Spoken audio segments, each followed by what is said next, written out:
विधिर्निमेजन्त।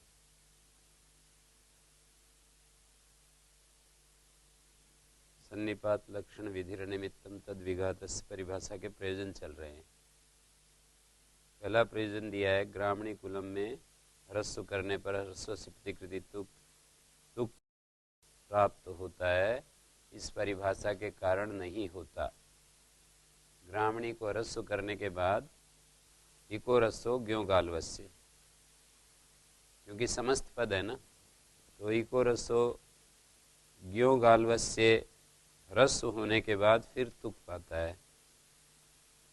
तो इसमें उत्तर दे रहे हैं आगे कि नहीं तदस्थि प्रयोजनम, आपका ये कोई प्रयोजन नहीं, सारे प्रयोजनों को खंडन करते चले जाएंगे इस परिभाषा के। भाष्यकार वार्तिककार ने जो प्रयोजन दिए हैं ना, उन सब का खंडन करते चले जाएंगे। न तदस्थि प्रयोजनम बहिरंगम रसत्वम अंतरंगस्तुक असिद्धम बहिरंगम अंतरंगे। दो पदों का आश्रय करके ये हो रहा है ना ह्रस्व, कुल उत्तर पद को लेकर के ह्रस्व हुआ है, तो ये बहिरंग है। और एक पद ग्रामणी के आश्रित तुक है, तो इसका अंतरंग कार्य करने में बहिरंग असिद्ध हो जाता है। तो बहिरंग असिद्ध हो जाएगा तो वो जो दीर्घ है, ह्रस्व दिखाई दे रहा है ना, अब तो दीर्घ ही दिखाई देगा। तो ह्रस्व स्थिति तुक कैसे होगा?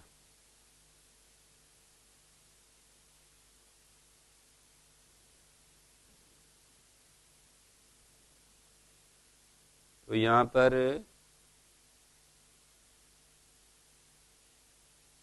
असिद्ध जो है, असिद्धत्व असिद्धम बहिरंगम, इस परिभाषा से ही जब हमारा काम चल रहा है, तो फिर ये इस अलग से इस परिभाषा का प्रयोजन कैसे बनेगा? और ये जो ह्रस्व नपुंसके को भी उठाया इन्होंने, प्रदीप ने, ह्रस्व नपुंसके प्रातिपदिक स्थिति ह्रस्वतम तदपि अर्थाश्रयत्वाद बहिरंगम तुक तु वर्णाश्रयत्वाद अंतरंगा। तुक जो है वर्णाश्रय होने से अंतरंग है, और ये ह्रस्व प्रातिपदिक रूप समुदाय के आश्रय होने से अर्थाश्रय। तो बहिरंग मानते नहीं, नागेश ने खंडन कर दिया इसका। अर्थाश्रयत्वाद बहिरंगम इस पर लिखा है ना, इदम त्रयादेशे स्रंतस्य प्रतिषेधो वक्तव्य स्थानीय सूत्रस्थेन वार्तिकेन तत् प्रत्याख्यान परेण भाष्येण च विरुद्धम। पढ़िए, अर्थाश्रय बहिरंग नहीं मानते हैं। ये जो वार्तिक है, त्रयादेशे स्रंतस्य प्रतिषेधो वक्तव्य, 461 पृष्ठ पर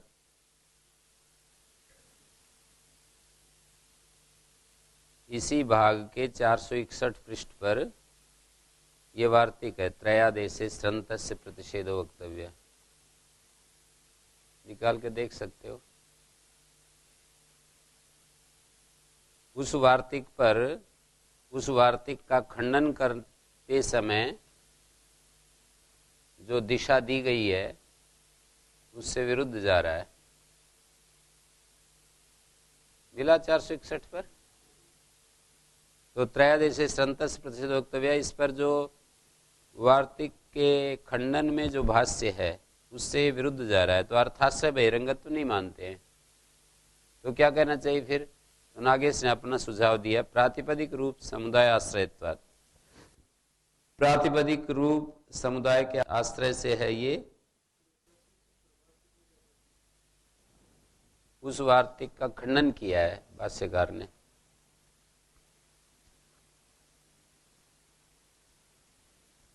तो उससे विरुद्ध जा रहा है। देखिए,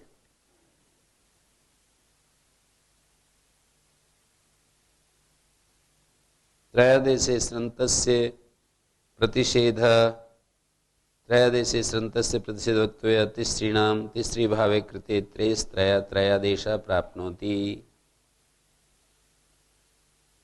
जैसे आम के परे रहते हैं ना, सूत्र बना रखा है त्रयस्त्रया, त्रि के स्थान में त्रय होता है।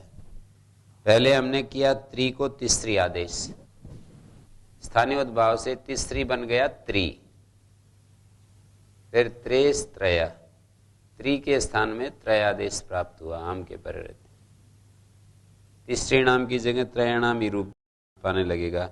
नैस्तोषाइदमी संप्रदायम तीसरी भावात क्रियताम त्रयादेशा किमत्र कर्तव्यम परत्वात् तीसरी भावा अधिदानीम तीसरी भावे कृते पुनः प्रसंग विजना त्रयादेशा कस्मान भवति सकृत गतो विप्रच्छेद यद्वादितम तद्वा। ये जो खंडन की प्रक्रिया दर्शाई है ना यहाँ पर, इस पर नागेश ने लिखा है, यहाँ पर लिखा है परत्वा तीसरी भावा दिया है ना, बहिरंगत्वादि को बीच में नहीं लाए। न च लिंग विशेष विभक्ति संज्ञा अपेक्ष, लिंग विशेष तथा विभक्ति संज्ञा अपेक्ष तीसरी अपेक्षया प्रत्यय विशेष अपेक्षस्य अंतरंगत्वात् त्रयादेशापत्ति, त्रयादेश की आपत्ति नहीं दिखा सकते हो।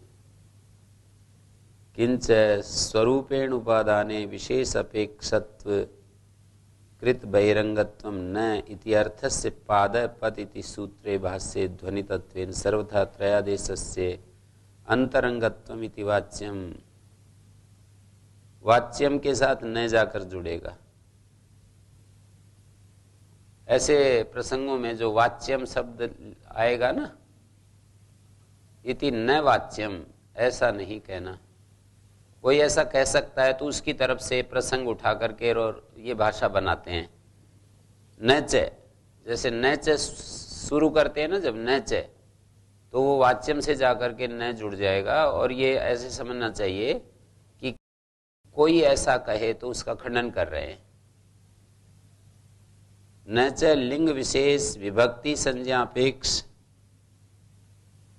माने दोनों की अपेक्षा करने वाला। परनिमित्तकत्व तो दोनों का तुल्य है, लेकिन जो ये लिंग विशेष और विभक्ति संज्ञा अपेक्ष तीसरी अपेक्षया, त्रिचतुरो स्त्रियाम तीसरी चतस्री, त्रि और चतुर को स्त्रीलिंग में तीसरी और चतस्री आदेश होता है। तो लिंग विशेष विभक्ति संज्ञा अपेक्ष तीसरी अपेक्षया, तीसरी भाव की अपेक्षा से प्रत्यय विशेष अपेक्षा से, प्रत्यय विशेष अपेक्ष करता है ना ये त्रेस त्रया, आम प्रत्यय की अपेक्षा से त्रि को त्रयादेश करता है। प्रत्यय विशेष अपेक्षा से अपि अंतरंगत्वात् न च लिंग विशेष विभक्ति संज्ञा अपेक्ष तीसरी अपेक्षा प्रत्यय विशेष अपेक्षस्यापि अंतरंगत्वात् त्रयादेशापत्ति। ऐसे नहीं कह सकते हैं कि त्रयादेश की आपत्ति तो बनी रहेगी अंतरंग होने से। कौन सा अंतरंग, कौन सा बहिरंग है? त्रिचतुरो स्त्रियाम तीसरी चतस्त्री और त्रेस त्रय, इन दो सूत्रों में उसको देखना पड़ रहा है। लिंग विशेष और विभक्ति संज्ञा अपेक्ष दो है ना, ये लिंग विशेष त्रिचतुरो स्त्रियाम, स्त्रीलिंग में वर्तमान त्रि और चतुर को, और विभक्ति संज्ञा अपेक्ष, विभक्ति जो संज्ञा है त्रिचतुरो स्त्रियाम तीसरी चतस्त्री, विभक्तों की अनुवृत्ति आ रही है। अष्टना विभक्तों सूत्र से विभक्तों की अनुवृत्ति आ रही है। लिंग विशेष विभक्ति संज्ञा अपेक्ष तीसरी अपेक्षया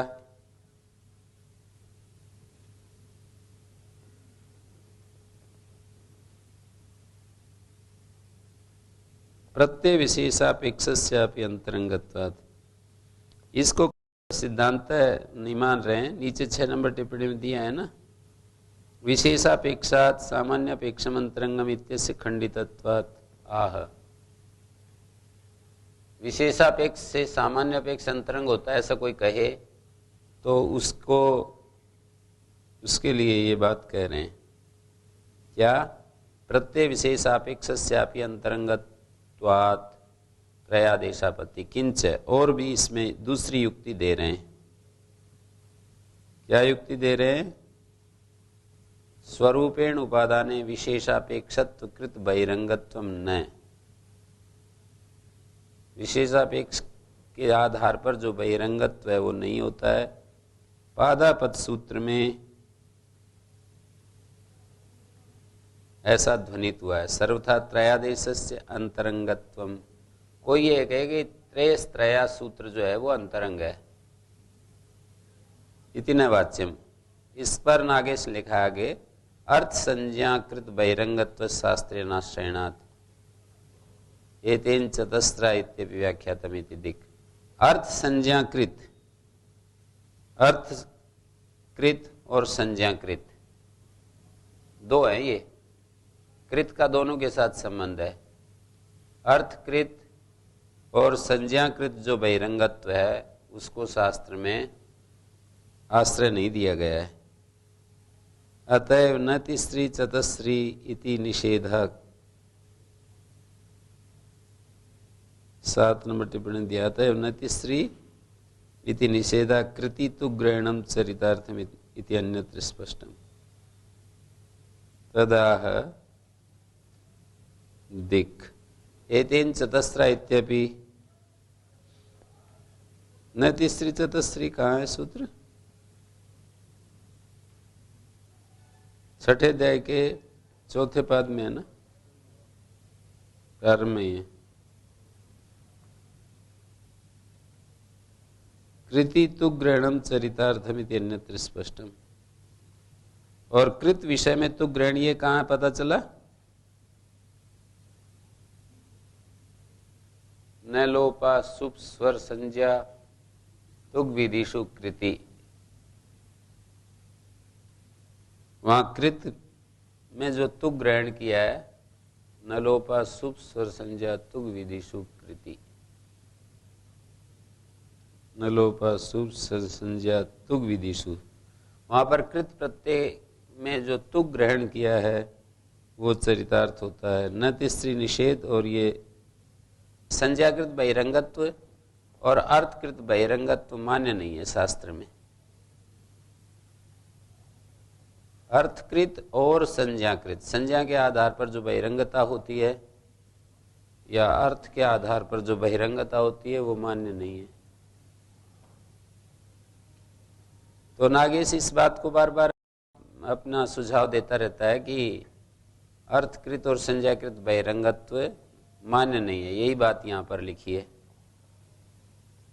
त्रयादेशे स्रंतस्य प्रतिषेध वक्तव्य 360 पृष्ठ पर स्थानीवत सूत्रस्थेन वार्तिकेन तत्प्रत्याख्यान परेण भाष्येण च विरुद्धम प्रातिपदिक रूप समुदायाश्रयत्वादि वक्तुम युक्तम तदेव वर्णाश्रयत्वात् अंतरंगात् तुक्तु वर्णाश्रयत्वात् इयं च बहिरंगत्वेन सिद्धिर्नाजानंतर्येति निषेधमनाश्रित। ये जो बहिरंगत्व से सिद्धि दिखाई है ये नाजानंतरीय परिभाषा को अनाश्रय करके दिखाई है। एक दूसरी परिभाषा है नाजानंतरीय बहिष्ठ प्रक्लिप्ति। दो वचों के अनंतरीय में बहिरंगत्व की प्रक्लिप्ति नहीं होती। नाजानंतरीय बहिष्ठ प्रक्लिप्ति, उसका अनाश्रय करके दिखाया है। कुलम ब्राह्मणी इत्यत्र नपुंसक रस्वत्वे सन्निपात परिभाषा एव नैतुक। कुलम ब्राह्मणी कोई बोल दे तो ग्रामणी में तुक क्यों नहीं हो रहा? रस्वस्य प्रतिकृति तुक। ग्रामणी दीर्घ इकार था, उसको रस्व है। ग्रामणी रस्व नपुंसके प्रातिपदिकस्य। रस्व होने के बाद रस्वस्य प्रतिकृति तुक पाता है। तो कह रहे हैं यहाँ पर नपुंसक रस्व करने पर सन्निपात परिभाषा एवं न तुक। सन्निपात परिभाषा से यहाँ ग्रामणी में तुक आगम नहीं होगा। प्रातिपदिकस्य अजंतत्व सन्निपातेन जात ह्रस्वस्य तद अविघातकत्वात्। कहते प्रातिपदिकस्य अजंत सन्निपातेन जात ह्रस्वत्व। अजंत सन्निपात से जो ह्रस्वत्व हुआ है प्रातिपदिकस्य अजंतत्व सन्निपातेन। अजंतत्व सन्निपात से जो ह्रस्व हुआ है, यदि तुक आ जाएगा तो उसका अजंतत्व सन्निपात नष्ट हो जाएगा। ग्रामणी के आगे तुक आकर बैठ जाए तो अजंतत्व सन्निपात से जो ह्रस्व हुआ है वो उसका नाश हो जाएगा।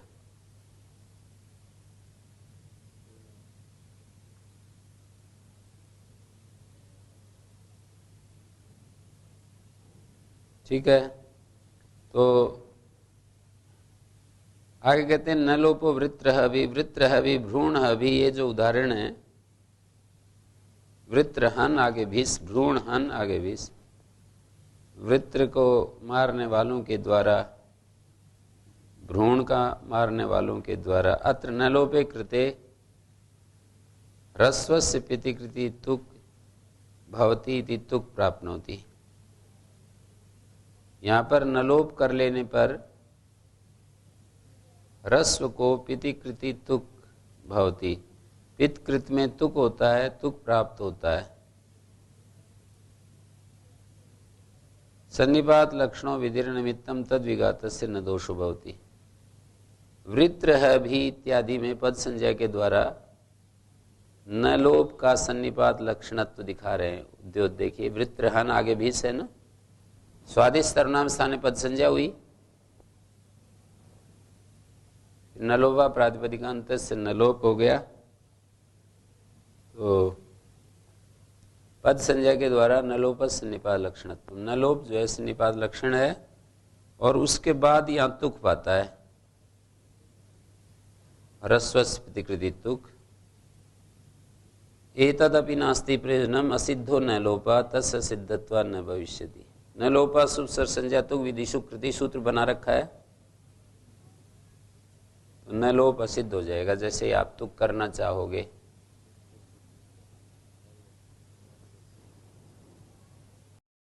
शुभ निरपेक्ष तुक अपेक्षया, माने तुक को अंतरंग दिखा रहे हैं। उद्योग शुभ निरपेक्ष जो तुग है उसकी अपेक्षा से पदत्व द्वारा तद अपेक्ष, पदत्व द्वारा तद अपेक्ष न लोप बहिरंग। भिस की अपेक्षा से पद संज्ञा की जाती है, फिर उसकी अपेक्षा से न लोप होता है, तो न लोप बहिरंग है और तुक अंतरंग है। तुक अंतरंग कैसे है? भिस की से निरपेक्ष होकर के तुक प्राप्त हो रहा है। ह्रस्वस्य प्रतिकृति तुक, वृत्रहन आगे भिस है ना, तो भिस की अपेक्षा से न लोप होता है, तो भिस शुभ की अपेक्षा से न लोप होता है, और जो तुक है वो भिस की अपेक्षा नहीं कर रहा।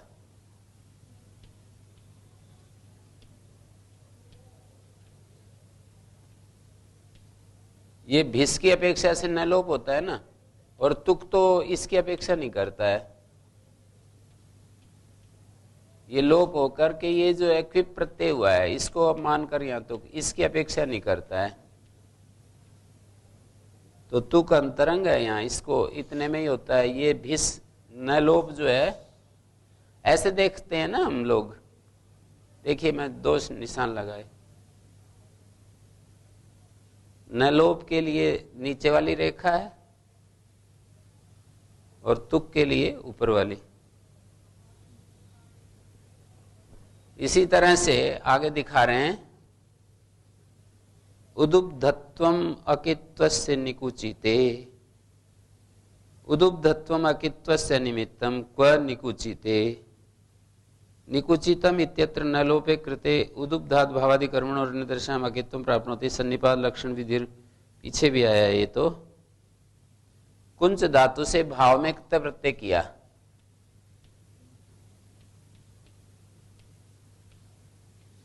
निउपसर्ग है,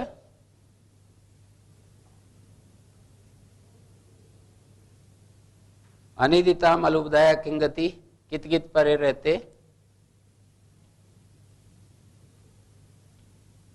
इट आगम हो गया है।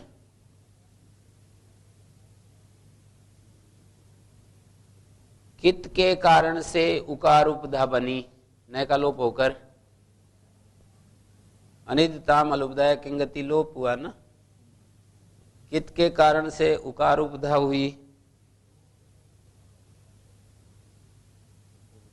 उदुपधाद भावादि कर्मण और अन्य तरस्याम, उसको अकित कर दे उल्टा। इसके कारण से तो ये उपधा बना, और उपधा बनकर उदुपधाद भावादि कर्मण और अन्य तरस्याम, इसको अकित कर दे तो सन्निपात लक्षण बन गया ना।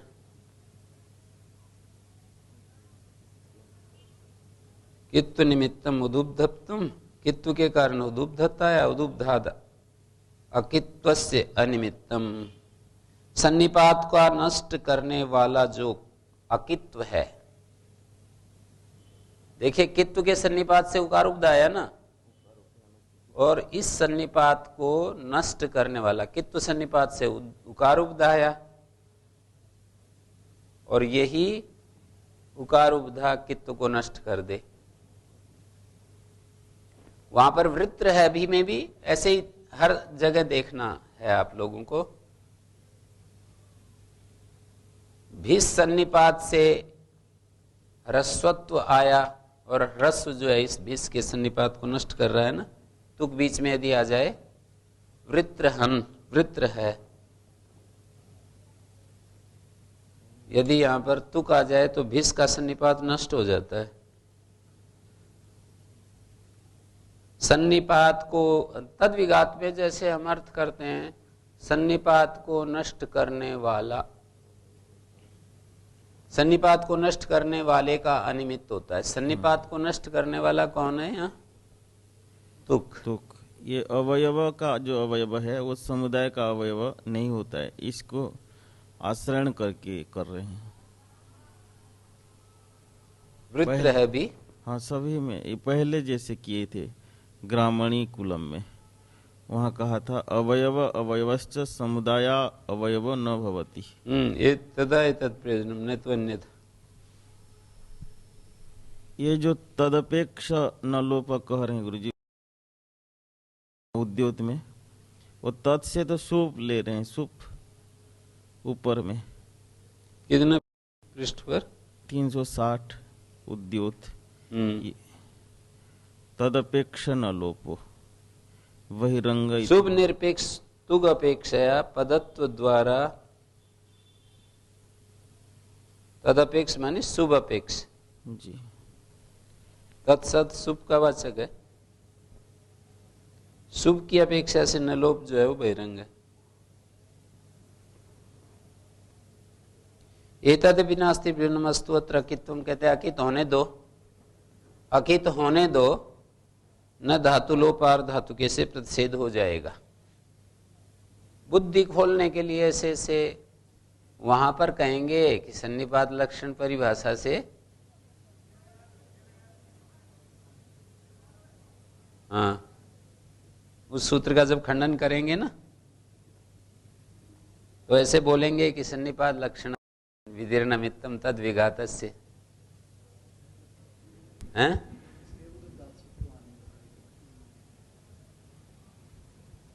वहां पर मैं ये कह रहा हूं, वहां पर सन्निपात परिभाषा बोल देंगे, यहां पर जब है तो धातु लोपार धातु के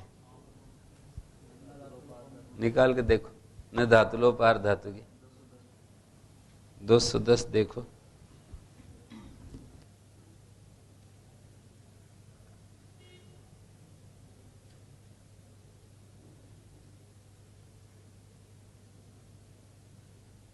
हैं? निकुचिते पे उक्तम, खंडन चल रहा है सूत्र का। किम उक्तम सन्निपात लक्षण विधि निमित्तम तद विघातस्य, ये बोला ना, और यहां बोल दिया है कि इस परिभाषा की क्या जरूरत है, वो सूत्र है ही। परिभाषा की क्या आवश्यकता है, उस सूत्र से ही कर लेंगे। तो हमारी बुद्धि को खोलने के लिए वो दिखाते हैं, मार्ग दिखाते हैं इस तरीके से। प्रत्यय ग्रहण में भी है, यदि वहां प्रत्यय ग्रहण करते हो तो यहाँ भी सह ग्रहण करो, और यहाँ सहग्रहण नहीं करते तो वहाँ भी प्रत्यय ग्रहण मत करो। वृद्धिरादेश में ये कहा था और हलंतरा संयोग में सहग्रहण का खंडन किया, तो इसमें भी ऐसे ही दिखा है। दोनों उदाहरण रहते हुए सामुदायिक घटित और प्रत्येक घटित। ना भाव यही दीर्घत्व से अमुना,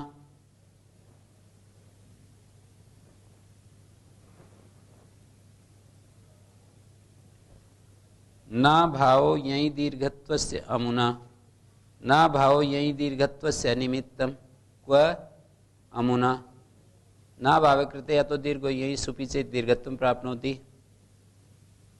जैसे नमुने सूत्र है ना, अदस शब्द से अमुना बनाते हैं, आगे टाल आए, यदादि नाम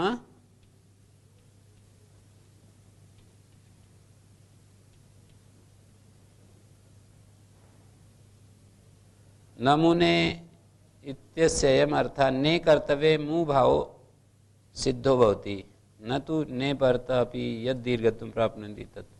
सूत्र का एक विशेष अर्थ करके दिखा रहे हैं। नमुने सूत्र के दो अर्थ होते हैं। एक तो अर्थ ये किया जाता है नमुने, ने कर्तव्य, ना को करने में, ने का ना का रूप है ने, ना करने के विषय में मू भाव सिद्धो भवति न तो ये अर्थ नहीं कि ना के पर रहते जो दीर्घत्व पाता है तत्र। अमुना शब्द की सिद्धि तो ऐसे करते हैं हम, अदस शब्द है, अतो गुणे पर रूप, अद आ अत्सो सिर दादू दोमा, अमू बन गया ना। इसकी भैंस शेषो घैसे की घी संज्ञा हो गई। आंगो ना स्त्रियाम, घी संजक से उत्तर आंग को ना आदेश होता है। घी संजक से उत्तर आंग को ना आदेश होता है, तो इसकी घी संज्ञा करने लगेंगे, आंगो ना स्त्रियाम सूत्र लगाने लगेंगे तो यह असिद्ध हो जाएगा ना। जो अदसो शेर दादो दोमा किया है असिद्ध हो जाएगा। तब ये नमुने सूत्र आकर के क्या कहेगा, ना करने में मुंह भाव असिद्ध नहीं होता, अर्थात सिद्ध ही रहता है। मुंह भाव असिद्ध नहीं होता, नमुने सूत्र है ना, नहीं होता, असिद्ध नहीं होता माने सिद्ध रहता है। मुंह भाव सिद्ध रहता है तो अमुना बन जाएगा। तो ये करें ना भावे कृते अतो दीर्घो यही सुपी चैति दीर्घत्वम प्राप्त होती। इन्होंने ये लिखा है ना भावे यही दीर्घत्वस्य अनिमित्तम, ना भावो यही दीर्घत्वस्य अनिमित्तम। अब ये देखिए ना भाव हो गया ना, इसके सन्निपात से ना हुआ। अब ना होने के बाद ये असिद्ध होकर के मुंह भाव असिद्ध हो जाएगा ना। उसका तो अर्थ था नमुने का तो इतना ही तो अर्थ था कि ना करने में मुंह भाव असिद्ध नहीं होता, सिद्ध रहता है। अब हम ना कर लिया तो यह आदि शुभ बन गया ना। यह आदि शुभ बनने से अब ये असिद्ध होकर के ये स्थिति दिखेगी ना, ऊपर वाली असिद्ध होकर के ये स्थिति दिखेगी और इसको फिर अतो दीर्घो यही दीर्घ पाएगा। यद्यपि नमूने का दूसरा अर्थ भी है, वो शायद आगे दे ही रहे, हाँ वो आगे दे रहे हैं, दूसरा अर्थ है, पर अभी सन्निपात परिभाषा का प्रयोजन देते समय वो नहीं दे रहे हैं। क्या देख रहे हैं? अभी इतना ही अर्थ है कि ना के करने में मुंह भाव सिद्ध नहीं होता, सिद्ध रहता है। अब ना करने के बाद अतो दीर्घ इस स्थिति में पहुंच गए हम असिद्ध होकर के, इससे इस स्थिति में आ गए। तो यहां पर अतो दीर्घ यहीं से दीर्घ होने लगेगा। यहां अतो दीर्घ यहीं सन्निपात लक्षण विधेय निमित्तम तद विघातस्य। सन्निपात लक्षण विधि सन्निपात को नष्ट करने वाले का निमित्त नहीं बनती। सन्निपात लक्षण विधि है ना, ये ता को ना हुआ, सन्निपात को नष्ट करने वाले। इस मुत्तु सन्निपात से ना हुआ है, यदि दीर्घ हो जाएगा तो मुत्तु सन्निपात नष्ट हो जाएगा। क्या हो जाएगा? दीर्घ दिखाई देगा। फिर दीर्घ कैसे दिखाई देगा? ये दा दीर्घ होगा तो फिर आ के स्थान में ऊ भी दीर्घ ही हो गया ना। तो मुत्तु सन्निपात से जो ना हुआ है, ये ना मुंह में बदल जाएगा। मुंह तो इस सन्निपात का विघात करने वाला जो है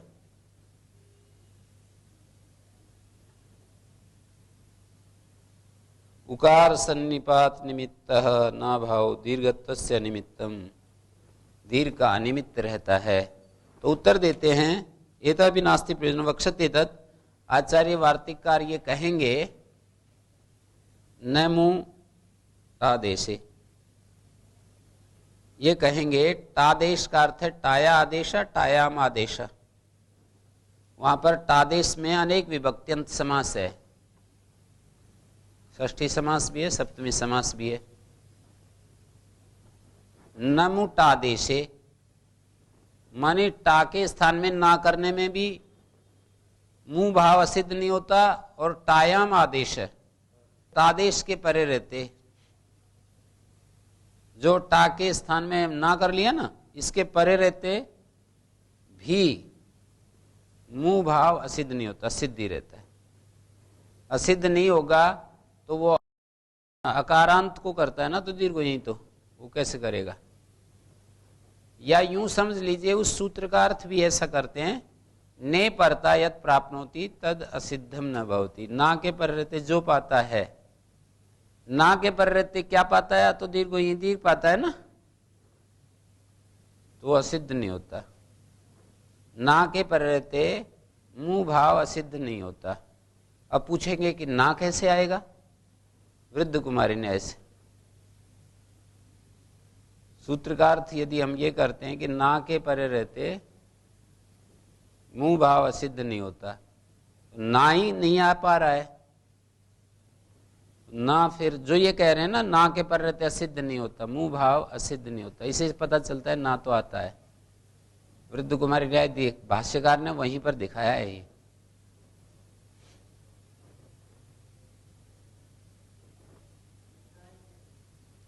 ता नहीं होता है षष्ठी में, टाय थोड़ी टाया। ता का रूप चलाओगे तो टाया ही तो बनेगा,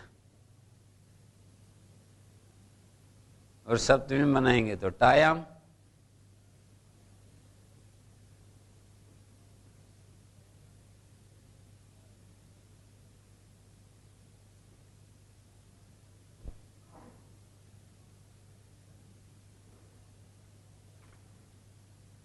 आत्वम कित्व लोपाद आस्त,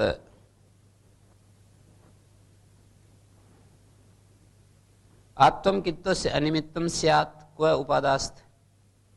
उपादास्त उदाहरण है, पीछे एक उदाहरण आया है दाधा गोदाप सूत्र पर। आत्व कित्व का अनिमित्त हो जाए, इसके लिए ये परिभाषा चाहिए।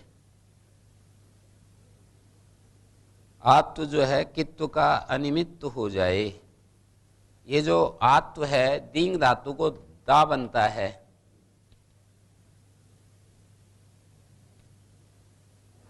आत्व कित्व का अनिमित्त हो जाए। सन्निपात लक्षण परिभाषा से उपादास्तस्य स्वरा शिक्षकस्य आत्वे कृते स्थागोरिचयति तुम प्राप्त। भूसंज्ञा होकर जैसे ही आत्व हो गया, मिनाति मिनोति दिगाम ले पीछे जैसे आत्व हो गया, आत्व होते ही क्या होगा?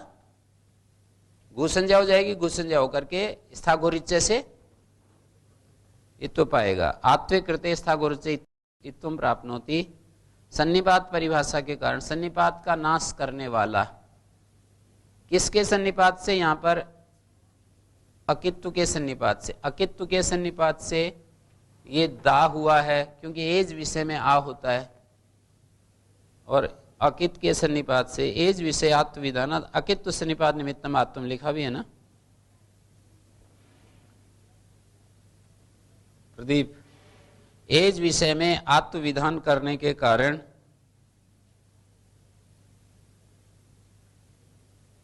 मिनाति मिनोति दिगाम ल्यपीच, ल्यप के और चकार से एज विषय में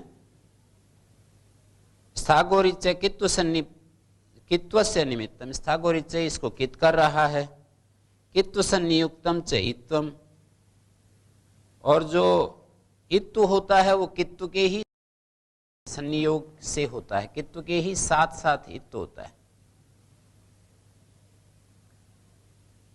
कित्वाभावे न भवति, जब कित्व नहीं है तो इत्व भी नहीं है।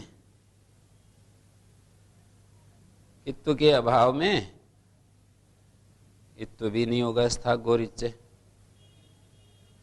एतदपि नास्ति प्रयोजनम दींगा प्रतिषेधा स्थागोरित्वे।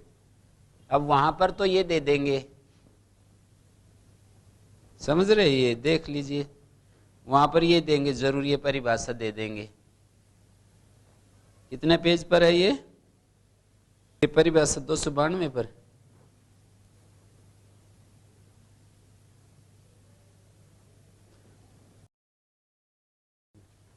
दींगा प्रतिषेध स्थागोरित्वे, ये वार्तिक जो है वहां पर 291 पृष्ठ पर दिया है, और इधर ये परिभाषा दे दी। आगे देखिए, तीसरी चतस्री गीम विधे, तीसरी चतस्री तेम गीम विधेर निमित्तम क्व तिस्रस्तिष्ठन्ति चतस्र तिष्ठन्ति, तीसरी चतस्री भावे कृते ऋणेभ्यो गीम प्राप्नोति।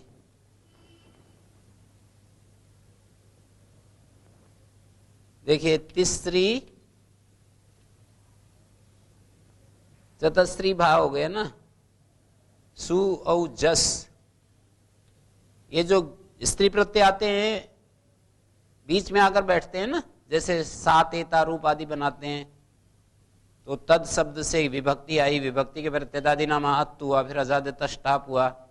ऐसे यहां पर भी त्रि आगे जस है, त्रिचतुरो स्त्रियाम तीसरी चतस्री, तो यहां पर गीप आकर के बैठने लगता है, ऋण्यभ्यो गीप। तो ये कह रहे हैं सन्निपात, इसके विभक्ति सन्निपात से तीसरी भाव हुआ, और गीप आ जाएगा तो नष्ट हो जाएगा, नहीं? तीसरी चतुर्थी भावेरण्य गीप गीप प्राप्नोति सन्निपात लक्षण विधेर निमित्तम तद विघातस्य न दोषो भवति। यद्यपि नास्ति प्रयोजनम आचार्य प्रवृत्तिर्ज्ञापयति न तीसरी चतुस्त्री भावे कृते गीप भवति यदयम् न तीसरी चतुस्त्री नामी दीर्घत्वस्य प्रतिषेधम शास्ति। नाम के पर रहते जो दीर्घत्व का प्रतिषेध कर रहे हैं ना, इससे ये पता लगता है कि तीसरी चतुस्त्री भाव करने पर गीप नहीं होता। यदि गीप हो जाता तो फिर दीर्घ का क्या तात्पर्य रहता फिर। और ज्ञापक से ही सिद्ध हो गया तो न षट सहस्रादिभ्य हमें जो पाठ किया उसकी भी जरूरत नहीं। यहां सन्निपात परिभाषा नहीं लगाते, वैसे तद सु या अनित्य मान करके करते हैं। तदादि नाम अ,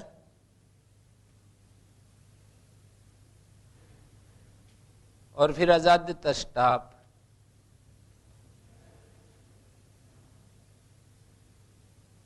अत्तो और आत्तु को या तो एक ही मान लेते होंगे। ता तदोसा सावनते सारूप बनता है ना, अलज्ञानी लोप हो गया। इमानी तरी प्रयोजनानी भाष्यकार ने अपनी तरफ से दिए, वार्तिककार के तो हटा दिए, अपना दे रहे हैं। क्या तीसरी चतस्त्री, तीसरी चतस्त्री विभक्ति के पर रहते, एक सूत्र रहती है सातवें अध्याय के दूसरे पाद में, त्रिचतुरो स्त्रियाम तीसरी चतस्त्री हो गया ना, जस विभक्ति के पर रहते। तो कह रहे सन्निपात लक्षण विधि, सन्निपात को नष्ट करने वाला जो गीप बीच में आने बैठता है ना, आने के लिए तैयार बैठा है, उसका निमित्त नहीं होगा।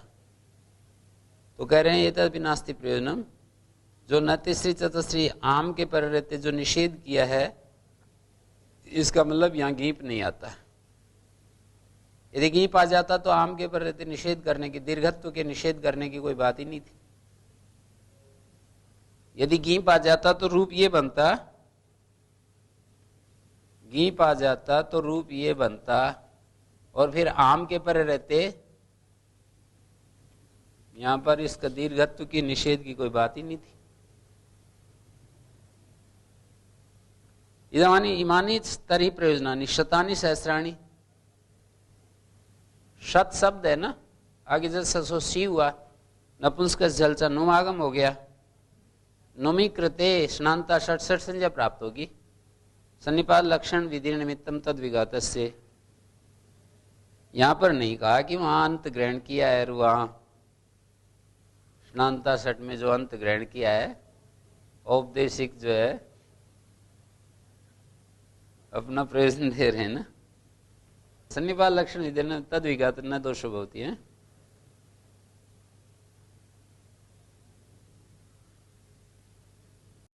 प्रदीप ने उठाया है कि अंत ग्रहण औपदेशिक प्रतिपत्त्यर्थ मात्र न भविष्यति चेत, ऐसा कोई कहे, कहते हैं संख्या संप्रत्यार्थम बहुब्री अर्थम तत्स्यादिति, ये जो है वहां पर अंत ग्रहण का केवल कोई और प्रयोजन ना हो तब तो ये दिया जा सकता उपदेशिक वाला, और वहां पर अंत ग्रहण का और प्रयोजन है ना, बहुब्री समास बनाना चाहते हैं सकार नकार अंत में जिसके, और संख्या संप्रत्यय के लिए भी अंत ग्रहण किया है, संख्या बोध करने के लिए ना, सामर्थ्य नहीं बनेगा, अंत ग्रहण का सामर्थ्य नहीं बनेगा। सामर्थ्य जो है किसी अन्य प्रयोजन के रहते हुए सामर्थ्य असिद्ध हो जाता है, कोई अन्य अलग प्रयोजन मिल जाता है तो सामर्थ्य कट हो जाता है। आगे कह रहे हैं शक्टौ पद्धतौ, शक्ति शब्द है, औदत्य घे एक सूत्र है, ई संजय को अकारादेश करता है, शक्ति को शकट बन जाएगा। अत्वे कृते अत इति टाप प्राप्नोति, स्त्रीलिंग में जैसे अभी बताया था ना, यहां टाप हो जाता है, देखिए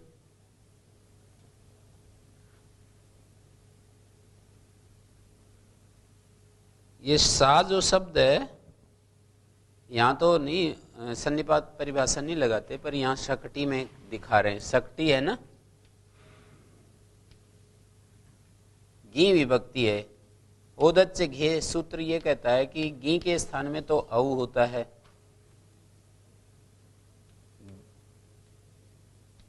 और इसको अच्छे घे शकट बन गया, अजाद्य तष्टाप स्त्रीलिंग में टाप पाएगा है, सन्निपात परिभाषा से नहीं होता। सन्निपात लक्षण, सन्निपात का नाश करने वाला, औत्तु सन्निपात से गुणे कृते जादेश गुरुवतो रक्षाम प्राप्त होती, सन्निपात परिभाषा से नहीं होता। जैसे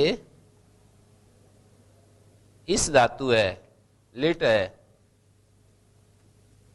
नल, नल के सन्निपात से एश बना, और यहां आम यदि आ जाए बीच में, देखिए आम, आम यदि बीच में आ जाए तो सन्निपात नष्ट हो जाएगा ना, बीच में आम आकर बैठ जाए तो एश और नल के सन्निपात नष्ट हो जाएगा। इजादेश कुर्मतो नृच्छा से आम आ सकता है। सन्निपात लक्षण विधि तद विघातस्य न दोष भवति, तस्य दोष वर्णाश्रय प्रत्यो वर्ण चालस्य वर्ण विचालस्य। इसके अब दोष भी दिखा रहे हैं इस परिभाषा के, सन्निपात परिभाषा के बहुत सारे दोष दिखा रहे हैं। क्या क्या दिखा रहे हैं? तस्य दोषो वर्णाश्रय प्रत्यो वर्ण विचालस्य, तस्य एतस्य लक्षणस्य, लक्षणस्य माने सन्निपात, सन्निपात लक्षण विधिर निमित्तम तद विघातस्य, परिभाषा को लक्षण बता रहे हैं, इस परिभाषा रूप जो लक्षण है इसका, तस्य एतस्य लक्षणस्य दोष, बहुत सारे दोष हैं, उनमें से वर्णाश्रय प्रत्यो वर्ण विचाल से ऐसे आगे भी दिखा रहे हैं। तस्य एतस्य लक्षणस्य दोष, हाँ जाति में एक वचन मान लेंगे, एक दोष नहीं है, कई सारे दोष हैं, उनमें से पहला दोष दिखा रहे हैं वर्णाश्रय प्रत्यो वर्ण विचाल से। वर्णाश्रय प्रत्यय वर्ण विचाल का निमित्त नहीं होता, जैसे क्व अति, तक्ष प्रातिपदिक से अति हुआ, दक्षस्यापत्यम वर्णाश्रय प्रत्यय है ना जी, वर्ण के सन्निपात से ई आया और ई इसको नष्ट कर रहा है।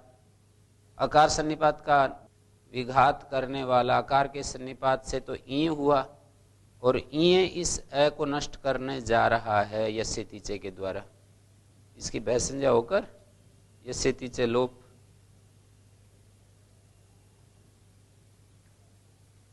अति दाक्षी प्लाक्षी वर्ण विचाल से निमित्तम स्यात्, वर्ण का जो विचाल है, अभाव है, उसका निमित्त होने लगेगा।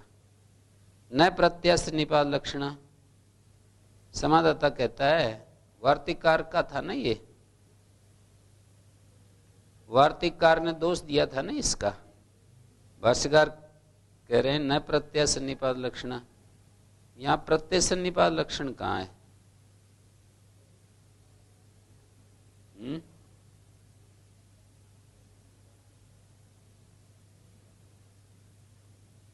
प्रत्यय जो है सन्निपात, सन्निपात निमित्तकत्व, साधुत्व सन्निपात निमित्तकत्व है न प्रत्यय से, न प्रत्यय सन्निपात लक्षण।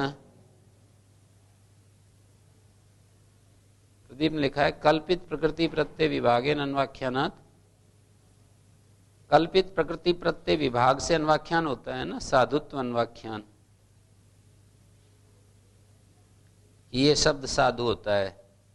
प्रकृतेर विद्यमान प्रत्यय उत्पाद्यते इति आशय, प्रकृति से 5-1 है ये प्रकृति,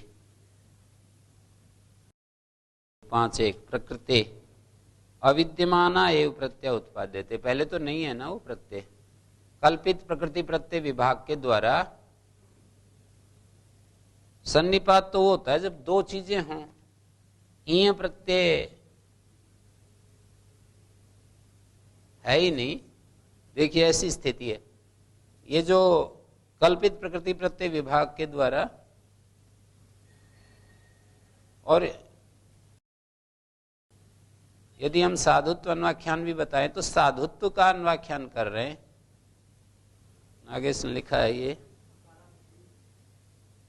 नहीं, अकारांत देख लिया, पर अकारांत के सन्निपात से, दो के सन्निपात से होना चाहिए ना, दो, तो आकार तो देख लिया, दूसरा कौन सी चीज है जिसका सन्निपात दिखाएं?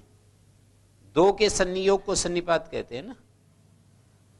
दो कौन कौन सी चीज कहोगे? एक तो अकारांत और अविद्यमान प्रत्यय को ही लाया जा रहा है। कल्पित प्रकृति प्रत्यय विभाग से, प्रकृति से अविद्यमान प्रत्यय उत्पाद्यते। उद्योत कहता है मंद मध्यानाम, मंद और मध्यम 3 प्रकार के लोग होते हैं ना विद्यार्थी, एक मंद, एक मध्यम, एक उत्तम। तो मंद मध्यानाम तथैव प्रतीते, मंद विद्यार्थी या मध्यम विद्यार्थियों को तो ऐसे ही प्रतीत होता है कि ये प्रकृति है, इससे ये प्रत्यय लाया गया, तो ये तो था नहीं पहले। पर जो उत्तम हैं, उत्तम विद्यार्थी भी हैं, वो तो कहते हैं कि शब्द तो पहले ही बने बनाए हैं ना, ये है जैसे है? तो उसको कह रहे हैं साधुत्व अन्वाख्याने भी साधुत्व सन्निपात निमित्तकत्व न प्रत्यय से। प्रत्यय का सन्निपात निमित्तकत्व कहाँ है? यहाँ साधुत्व का सन्निपात निमित्त बता सकते हो कि दक्ष और ये साधु है।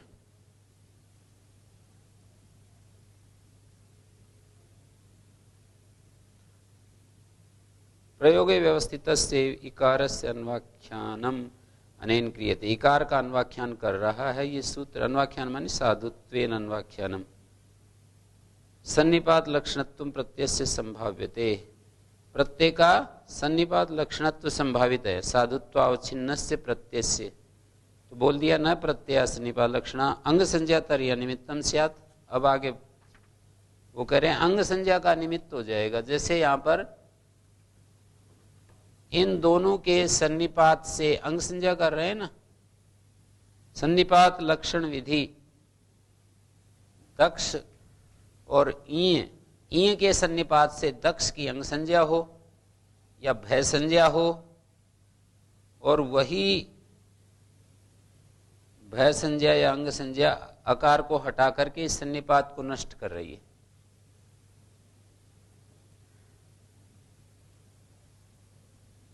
दक्ष ये सन्निपात लक्षण विधि, सन्निपात को नष्ट करने वाला जो अंग संज्ञा है उसका निमित्त नहीं बनेगी। अंग संज्ञा और भय संज्ञा दोनों ही लगा लीजिए। अंग संज्ञा तरही अनिमित्तम स्यात्, अंग संज्ञा होने पर आकार लो, या भय संज्ञा भी साथ में जोड़ दो है।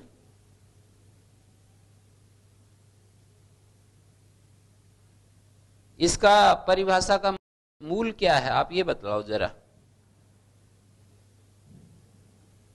आगे से यहाँ एक पंक्ति लिखी बड़ी अच्छी, इस परिभाषा का जो मूल है वो क्या है? उपजीव्य विरोधस्य अन्यायत्वम, ये इस परिभाषा का मूल है।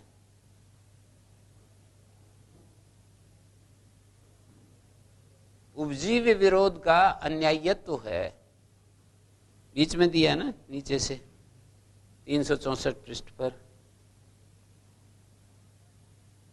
अंग संज्ञा तरीय निमित्तम स्यात् युक्तम चैतत उपजीव्य विरोधस्य न्यायत्वम एतत् न्यायमूलम तस्य च प्रकृतेपि सत्वात्।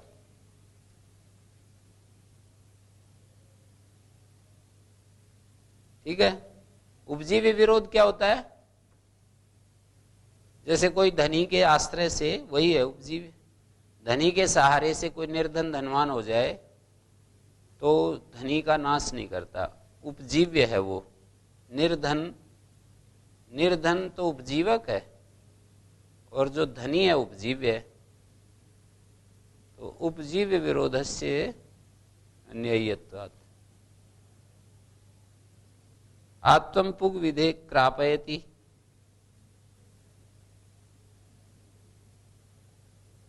आत्मपुग विधेर निमित्तम स्यात् क्रापयति, णिचि वृद्धो कृतायाम आत्मपुगो निमित्तम न स्यात्।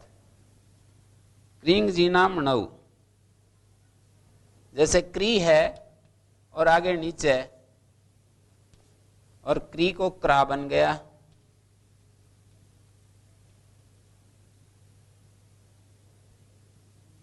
ठीक है।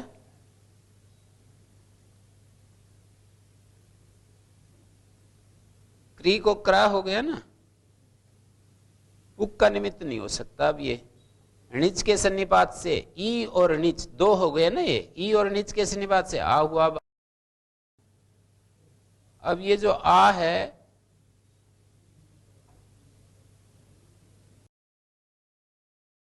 णिच के सन्निपात से ई को आ हुआ। अब ये णिच का सन्निपात जो है पुक आ जाए तो ये नष्ट हो रहा है ना। आत्मपुग विधेर निमित्तम स्यात् को क्रापयति, ये दोष दे रहे हैं परिभाषा का। पुक जो है अवयव का भाग होता है, ऐसा मानकर दोष दे रहे हैं। पुक ह्रस्वस्य अदीदपत्, पुक ह्रस्वस्य निमित्तम स्यात् अदीदपत्। दा पुक आगम णिच चंग तिप का तय है, ये स्थिति है जी। चंग परक नी के पर रहते अंग की उपधा के आ को रस होता है। पुक ह्रस्वत्व से अनिमित्तम, णी आकार सन्निपात, णी के सन्निपात से तो पुक हुआ। ह्रस्वी तद विघात, स्पष्ट है। ह्रस्व यदि हो जाए, यदि ये ह्रस्व हो जाए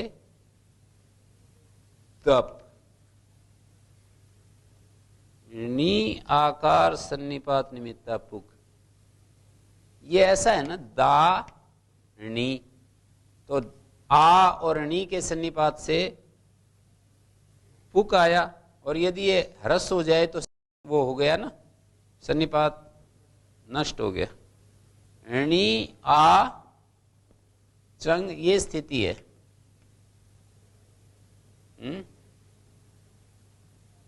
त्यदादि अकारष्टा विधि। अच्छा, ये तो आ ही गया मैंने जो बात कही थी।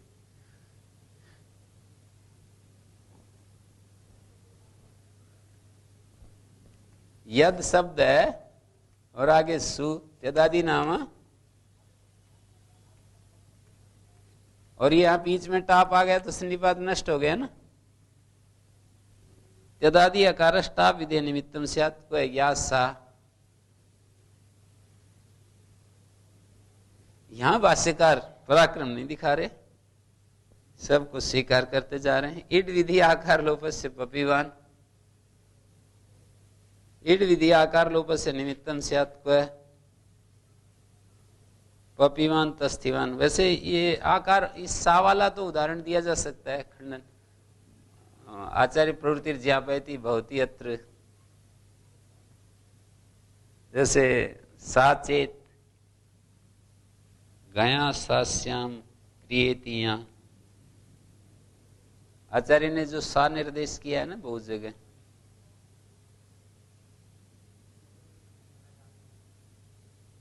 हाँ तो इड विधि, हाँ सूत्र में ही मैं बता रहा था, गया सास्याम क्रियेति। इड विधि आकार लोपस्य पपिवान, इड विधि आकार लोपस्य निमित्तम स्यात् पपिवान। वस्वेकाजाद गसाम, पा और एक वसु है ना,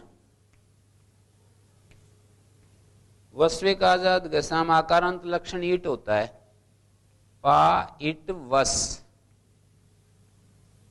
नियम शास्त्राणाम च विधि मुखेनेव प्रवृत्ति रीति भाव, विनियम शास्त्राणाम ही विधि मुखेनेव प्रवृत्ति। नियम शास्त्रों का, नागेश ने लिखा है, नियम सूत्रों की, ये वस्वेकाजाद गसाम नियम सूत्र है, नियम सूत्रों की विधिमुख से ही प्रवृत्ति होती है, चाहे ही अर्थ में है, क्योंकि अर्थ में, नियम शास्त्रों की विधिमुख से प्रवृत्ति होती है। विधिमुख से प्रवृत्ति कैसे करोगे, माने दो पक्ष होते हैं ना, नियम करने वाले जो सूत्र होते हैं उनकी विधिमुख से प्रवृत्ति होती है, निषेध मुख से प्रवृत्ति होती है। जैसे क्रादि नियम है, वैसा यदि कोई सूत्र हो, भारद्वाज नियम है, वैसा कोई सूत्र हो, तब तो निषेध मुख से प्रवृत्ति मानेंगे। वस्वेक आजाद घसाम, वसु के पर रहते एकाच आत घस, इन धातुओं को ही इटागम होता है, विधिमुख से प्रवृत्ति होती है। नियम सूत्रों की विधिमुख से प्रवृत्ति होती है या निषेध मुख से प्रवृत्ति होती है।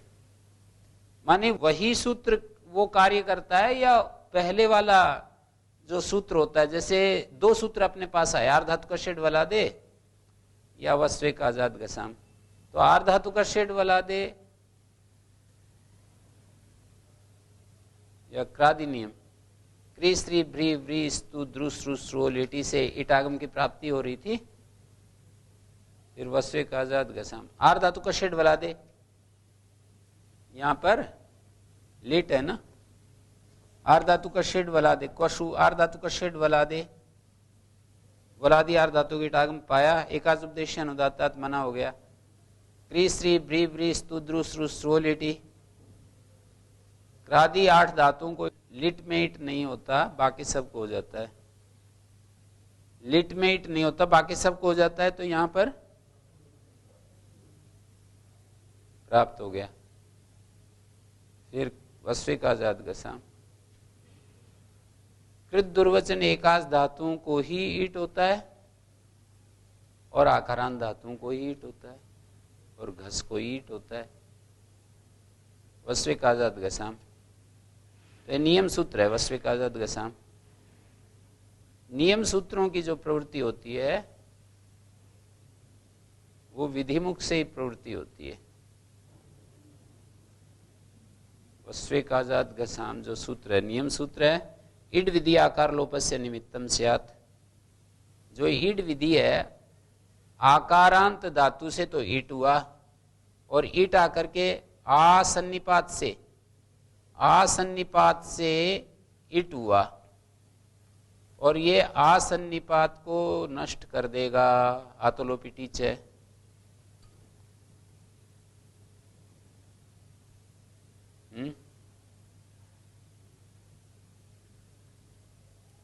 इड विधि आकार लोपस्य निमित्तम स्यात्, आकारान लक्षण इट। मतु विभक्ति उदात्तत्वं पूर्व निघातस्य, मतु विधि उदात्तत्वं पूर्व निघातस्य, मतु विभक्ति उदात्तत्वं पूर्व निघातस्य निमित्तम स्यात्, वह अग्निमान।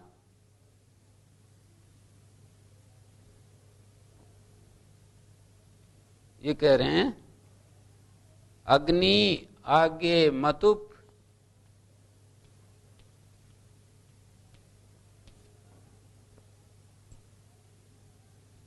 मतु विभक्ति उदात्तत्व पूर्व निघात से निमित्तम स्यात्, पूर्व निघात का निमित्त हो जाएगा। क्व अग्निमान परम वाचा, दो उदाहरण दिए।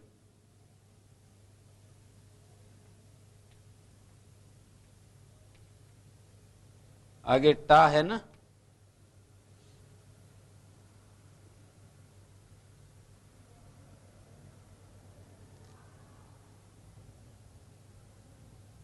मतु विभक्ति उदात्तत्व पूर्व निघात से अनिमित्तम स्यात्। क्व अग्निमान वायुमान परम वाचा परम वाचे। अब देखिए अग्निमान, यहां पर अग्नि, अग्नि शब्द अंतोदात्त, पूर्वम उदात्तम आश्रित्य मतुपा उदात्तत्व क्रियमाणम, ये जो है उदात्त लेकर के मतुप को उदात्त करते हैं, इसको उदात्त करते हैं। अब ये अनुदात्त नहीं हो सकता, ये उदात्त लेकर के मतुप को उदात्त किया है। अग्नि के ई को उदात्त मानकर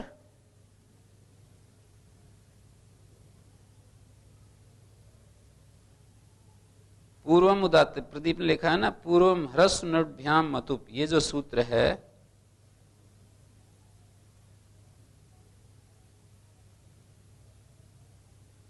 ह्रस्व नोटभ्याम मतुप, अंतोदात्तात की अनुवृत्ति है। छठे अध्याय के पहले पाद का 76 नंबर सूत्र है, काशिका में 76 है। और अगला उदाहरण परम वाचा में अंतोदात्तात की अनुवृत्ति आ रही है। अंतो 6-1-100 काशिका में 6-1-169 क्या नंबर सूत्र है?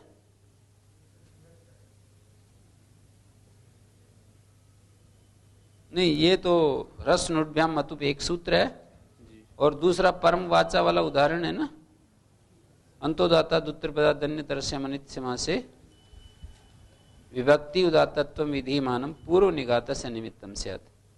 अंतोदाता दुत्तर पदार्थ धन्य तरस्याम अनित समा से जो सूत्र है ना, है?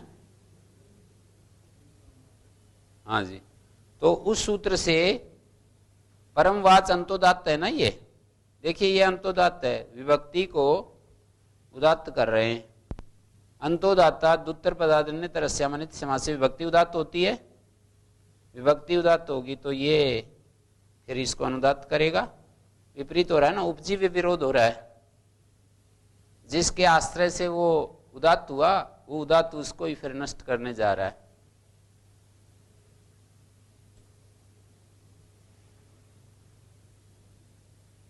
वायुमान परम वाचा, इनकी सिद्धि है, मान उदात्त होता है, परम वाचा में चा उदात्त होता है। नदी रस्वत्तम संबंधी लोप से, अंबार नदी और रस्वा होता है ना, संबुद्धि लोप का निमित्त हो जाएगा। वह नदी कुमारी ब्राह्मणी किशोरी ब्रह्मबंधु, ये सारे उदाहरणों में रस्व कर लिया, इंग रस्वा संबुद्धि, संबुद्धि लोप नहीं प्राप्त होता। महाभूदेव ज्ञातादित्यम भविष्यति, इससे नहीं तो उससे हो जाएगा।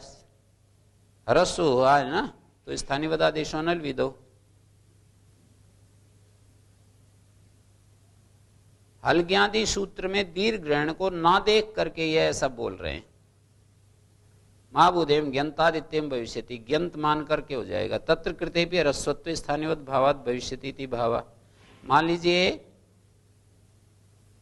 ह्रस्व कर दिया, अंबार्थ नद्य और ह्रस्वा से ह्रस्व कर दिया। देखिए नदी कुमारी, नदी है ना, इसको ह्रस्व कर दिया, नंबार्थ नद्य और सु के पर रहते। स्थानीय वदादेशो ब्रह्मबंधु शब्दापेक्षा न च एतदुच्यते तस्य अज्ञावन्तत्वात्। हलज्ञाभ्यो ज्ञातादित्यम भविष्यति, ज्ञंत से मानकर हो जाएगा। हलज्ञाभ्यो दीर्घात सुतिस प्रक्तम लोप हो जाएगा। न सिद्धि दीर्घाति उच्यते रस्वांताच न प्राप्नोति। दीर्घात कहा है, दीर्घ को जब ह्रस्व कर लेते हैं तो जैसे अति खट्टों में नहीं होता है ना सु का लोप,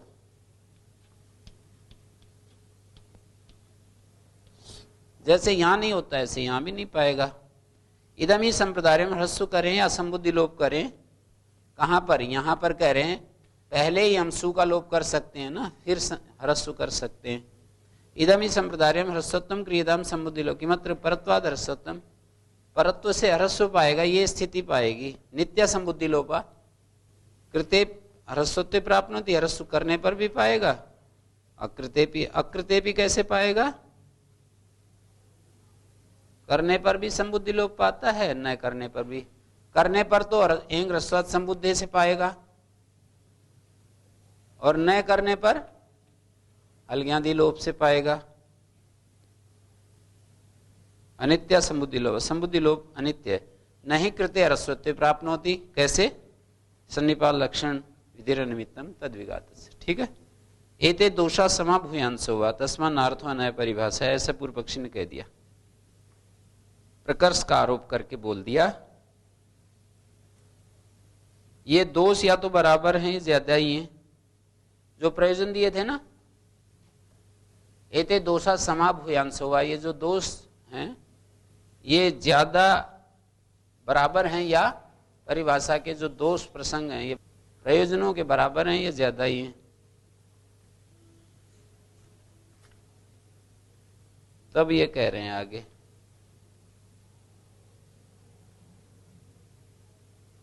नहीं दोषा संति इति परिभाषा न कर्तव्य। देखिए कि दोष हैं तो परिभाषा नहीं करनी चाहिए, ये ठीक नहीं। दोष हैं किसी रास्ते में तो उस रास्ते को स्वीकार नहीं करना चाहिए, ये बात ठीक नहीं। लक्षणम व न प्रणेयम, दोष हैं इस डर से सूत्री नहीं बनाना चाहिए, शास्त्री नहीं बनाना चाहिए, ये भी ठीक नहीं। नहीं भिक्षु का संति स्थाल्यो नादि श्रियंते, भिक्षु बहुत ज्यादा हो गए समाज में, भाष्यकार के समय खूब ज्यादा होंगे। नहीं भिक्षु का संति स्थाल्यो नादि श्रियंते, वो था ना बहुत ज्यादा, भगवान बुद्ध का उस समय नया नया प्रभाव था ना, तो खूब सारे समाज में भिक्षु घूम रहे होंगे।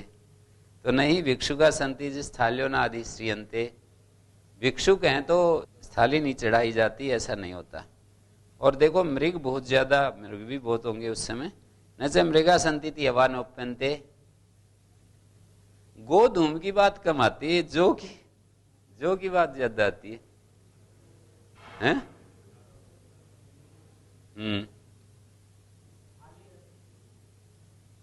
थाली मानी बटलोई, आग के ऊपर बटलोई नहीं चढ़ाई जाती, ऐसा नहीं होता। भोजन बनाने के लिए बोल रहे हैं।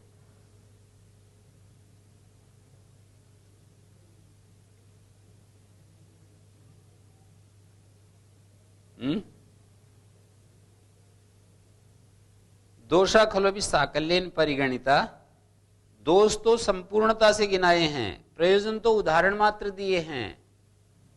दोष तो चुन चुन करके दिखाने पड़ते हैं, और गुण तो कोई भी दिखा देते हैं आदमी कुछ भी। दोषों को तो पूर्ण रूप से, ऐसे कहते हैं ना सभी विश्वान देव सवितर बोलते हैं ना, ऐसे व्याख्या करने वाले समाज में भी कि बहुवचन पढ़ा है, दो दूरितानी परासु है और भद्रम आसु है, ये भद्रम एक वचन पढ़ा है। स्वामी शरणानंद जी महाराज भी कहते रहते हैं कि भलाई कुछ हो ना हो पर बुराई नहीं होनी चाहिए। हमारे द्वारा भलाई होने से हम लाभान्वित होंगे, बुराई यदि होगी तो समाज में दिक्कत आती है, समाज वो हो जाता है, समाज के लिए कष्ट हो जाता है।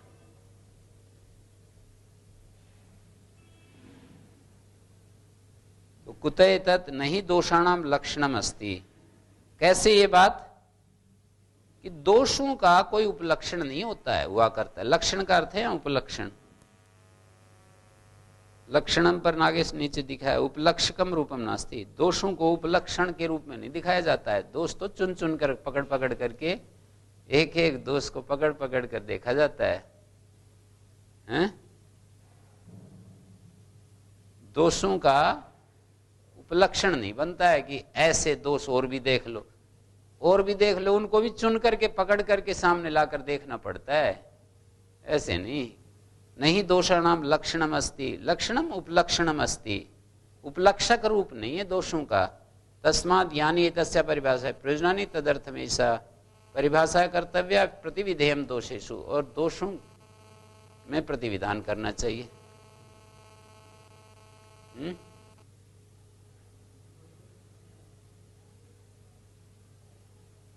प्रतिविधान माने समाधान।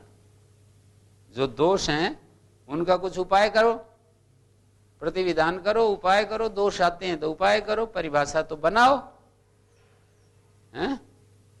परिभाषा के जो प्रयोजन दिए हैं वो तो उदाहरण मात्र हैं।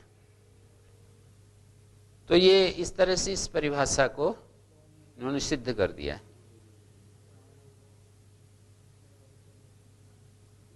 अविभावस्य अव्यत्वे प्रयोजनम लुंग मुख स्वर उपचारा। अविभाव के अव्यत्व में प्रयोजन है लुंग, मुख, स्वर और उपचार, तीन बता रहे हैं। लुक का उदाहरण है उपाग्नि प्रत्यग्नि, अव्यादाप सुपा लुक सिद्धो भवति। मुख स्वर का उदाहरण उपाग्नि मुखा प्रत्यग्नि मुखा। उपाग्नि मुखा को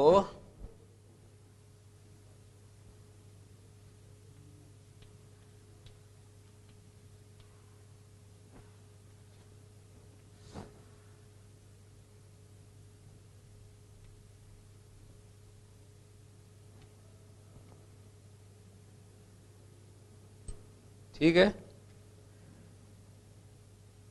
नाव्यदिक शब्द गोमयत स्थूल मुष्टि पृथ्वत से तेज प्रतिषेधा सिद्ध होती। अंतोदात्त से प्रतिषेधा सिद्ध होती। ये अंतोदात्त का प्रतिषेध है, ये स्वर है इसका। इसको आप ऐसे भी पूरा करो तो यूं कर सकते। ये एक श्रुति है। उपाग्नि अग्नि की तरफ, वो अग्नि के समीप मुख है जिसका, अग्नि की ओर मुख है जिसका, प्रत्यग्नि मुख है। नाव्यदिक शब्द ये प्रतिषेध सिद्ध होता है, अंतोदात्त का प्रतिषेध सिद्ध हो जाता है। मुख स्वर उसमें ये पढ़ा है ना, न अव्यय से उत्तर, दिक शब्द से उत्तर, गोमयत स्थूल मुष्टि पृथुवत्स से उत्तर अंतोदात्त नहीं होता। मुख को अंतोदात्त नहीं होता। मुखम स्वांगम, मुख को अंतोदात्त नहीं होता। ये मुख स्वर और उपचार ये निवर्त्यमानता से प्रयोजन बनेंगे, और जैसे मस्कार्थ धुआं, और उपचार जो है वो विधीयमानता से प्रयोजन बनेगा। तीन बोले हैं ना इन्होंने, लुंग मुख स्वर उपचार। लुक क्या है, मुख स्वर और उपचार, ये दो तो निवर्त्यमानता से प्रयोजन है, और लुक विधीयमान प्रयोजन है। जैसे अर्थ शब्द का अर्थ निवृत्ति भी होता है, मश का अर्थ धुआं का अर्थ है मच्छरों को भगाने के लिए धुआं। तो ऐसे ही यहां पर मुख स्वर को हटाने के लिए अव्यय संज्ञा, और उपचार को हटाने के लिए अव्यय संज्ञा, और लुक को करने के लिए, लुक करने के लिए अव्यय संज्ञा। जैसे उपाग्नि शब्द से उत्तर लुक कर दिया अव्यय संज्ञा होने से। उपाग्नि मुखा, यहां पर मुख को अंतोदात्त पाता था, उसको हटा दिया, अव्यय से उत्तर हटा दिया, तो फिर उपाग्नि को, ये बहुब्री समास है, पूर्व पद प्रकृति स्वर, उपाग्नि का अंतोदात्त हो जाएगा, समास से अंतोदात्त। उपाग्नि है मुख जिसका, तो मुख को अंतोदात्त पाता था, किससे? मुखम स्वांगम। तो ये नाव्यदिक शब्द सूत्र से मना कर दिया। उपचार होता है विसर्जनीय के स्थान में दंत सकार होता है ना, उसको उपचार नाम दिया है। अतः क्री कमी कंस कुंभ पात्र कुशा करणी सु अनव्य, 8वें अध्याय के 3रे पद का सूत्र है। तो उपपय कार्य, उपपय आकार से उत्तर है ना, ये विसर्ग कार्य,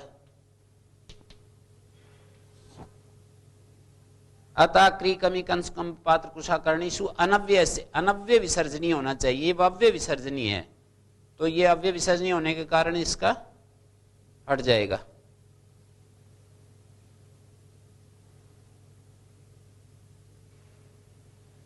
मस्कार्थो धूमा, नागेश ने लिखा है यहां पर यथा मस्कार्थो धूमा पर लिखा एतदेव निवृत्ति कारणम पातंजलि व्यवह्रियते, पतंजलि के शिष्यों के द्वारा या पतंजलि के व्याख्याकारों के द्वारा, व्यासदेव जी महाराज वगैरह जो पतंजलि के ऊपर जो वो लिखा है ना, भाष्य लिखा है, तो वहां पर 9 कारण गिनाए हैं ना एक सूत्र पर, 9 कारण दिखाए हैं ना योग दर्शन में, उनमें से एक निवृत्ति कारण भी दिया है। योग के अंगों का जो अनुष्ठान होता है वो निवृत्ति कारण है, अज्ञान की निवृत्ति का कारण। किसी प्रसंग में गिनाए हैं, एक श्लोक भी दिया है वहां पर, तो निवृत्ति कारण जैसे कि परशु जो होता है वो शाखा को छेदन करने का निवृत्ति का कारण होता है, हटाने का कारण होता है। परशु जब कुल्हाड़ी चलाते हैं तो वो हट जाता है, शाखा वहां से हट जाती। योग के अंगों का अनुष्ठान निवृत्ति कारण और प्राप्ति कारण भी दिखाया, जैसे धर्म सुख की प्राप्ति का कारण, ऐसे योग के अंगों का अनुष्ठान ज्ञान की प्राप्ति का कारण, अज्ञान की निवृत्ति का कारण, ज्ञान की प्राप्ति का कारण। ऐसे ही यहां पर मस्कार्थो धूमा इस प्रसंग में नागेश ने लिखा है। नागेश ने सब शास्त्रों के ऊपर लिखा है, योग दर्शन का भाष्य भी लिखा है, निरुक्त की टीका भी लिखी है, काव्य प्रकाश की टीका भी लिखी है, व्याकरण पर तो लिखा ही।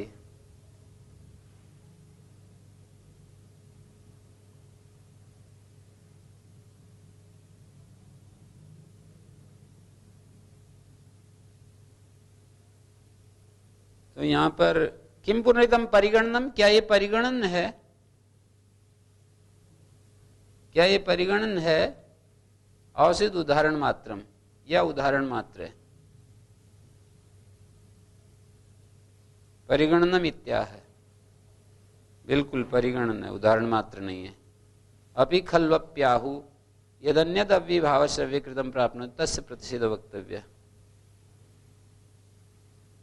अपि खल्वप्याहु एवं खल्वप्याहु, परिगणन को ही दृढ़ करने के लिए वचन बोल रहे हैं। परिगणन है ऐसा बोलते हैं, यद अन्यद अव्यभाव से अव्यकृतम प्राप्नोति तस्य प्रतिषेध वक्तव्य। अव्यभाव को कोई इन 3 कार्यों से अलग कोई अव्यय कार्य पाता है ना, तो उसका प्रतिषेध करो, तो परिगणन दृढ़ हो गया ना। किम पुनस्तत् परांगवत भावे अव्यय प्रतिषेध चोदिता उच्चैर अधियाना नीचैर अधियाना इत्यमर्थम सही प्राप्नोति। उपाग्नि अधियान उदाहरण है ना, तो परांगवत भाव में शुभावंतरित परांगवत स्वर एक सूत्र है, अग्नि समीपे अधियाना, ओ भाई अग्नि के समीप पड़ने वाले, ऐसा कोई बोल रहा है। तो यहां षष्ठी आमंत्रित कारक वचनम परांगवत भाव होता है। उपाग्नि को परांगवत भाव होता है और अव्यय प्रतिषेध किया है। उच्चैर अधियाना, उच्चई अव्यय का प्रतिषेध किया है, नीचे अधियाना इत्यादि के लिए, वो यहां पर भी प्राप्त होता है। परांगवत भावे अव्यय प्रतिषेध उच्चैर अधियाना स इहा भी प्राप्नोति, यहां भी प्राप्त होता है, स इहा भी प्राप्नोति। उपाग्नि अधियाना परांगवत भाव जब नहीं होगा तो बताए क्या होगा,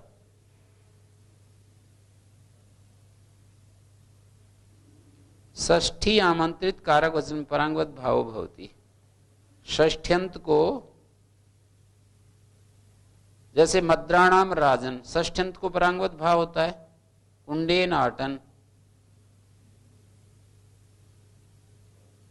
षष्ठी आमंत्रित कारक वचनम, षष्ठी आमंत्रित कारक वचनम परांगवत भाव, परांगवत इत्यादि ना तस्य उदाहरण प्रदर्शनम, उसी का उदाहरण दे रहे हैं। षष्ठ्या इति अत्र च कारकत्वम तेन समुदाय साष्ठम आमंत्रितश्चैति आद्युदातत्वम। षष्ठी शब्द से अत्र च कारकत्वम न तो षष्ठ्यंतन, षष्ठ्यंत नहीं है यहाँ। समुदाय का साष्टम आमंत्रित आद्युदात होता है। एक होता है पद से उत्तर आमंत्रित को निघात, 8वें अध्याय में एक आमंत्रित निघात होता है। एक होता है 6ठे अध्याय में आमंत्रित को आद्युदात। इन्होंने ये कहा ना परिगणन है, ये अव्यभाव की अव्यय संज्ञा करने के ये परिगणन है या उदाहरण मात्र है? परिगणन बताया। कैसे? बोले अपि खल्वप्याहु एवं खलुआहु, ऐसा कहते हैं यद अन्यद अव्यभाव से अव्यकृतम प्राप्नुते, अव्यभाव को कोई अन्य अव्यय कार्य पाए तो उसका प्रतिषेध कहना चाहिए। जैसे ये 1 2 3 4 उदाहरण दे रहे हैं कि इनमें प्रतिषेध कहना चाहिए। 4 उदाहरण दे रहे हैं, इनमें प्रतिषेध करना चाहिए। क्या क्या? अव्ययी भाव को अव्यय कार्य प्राप्त होते हैं। जैसे अव्यय का प्रतिषेध किया है, उसका अव्ययी भाव को, ये भी अव्यय होता है अव्ययी भाव भी, तो इसका भी प्रतिषेध कर दिया। प्रतिषेध कर दिया तो इसको उच्चैर अधियाना जैसी स्थिति पाने लगी। देखिए 2 उदाहरण हैं। एक तो है उच्चैर अधियाना, यहां पर यदि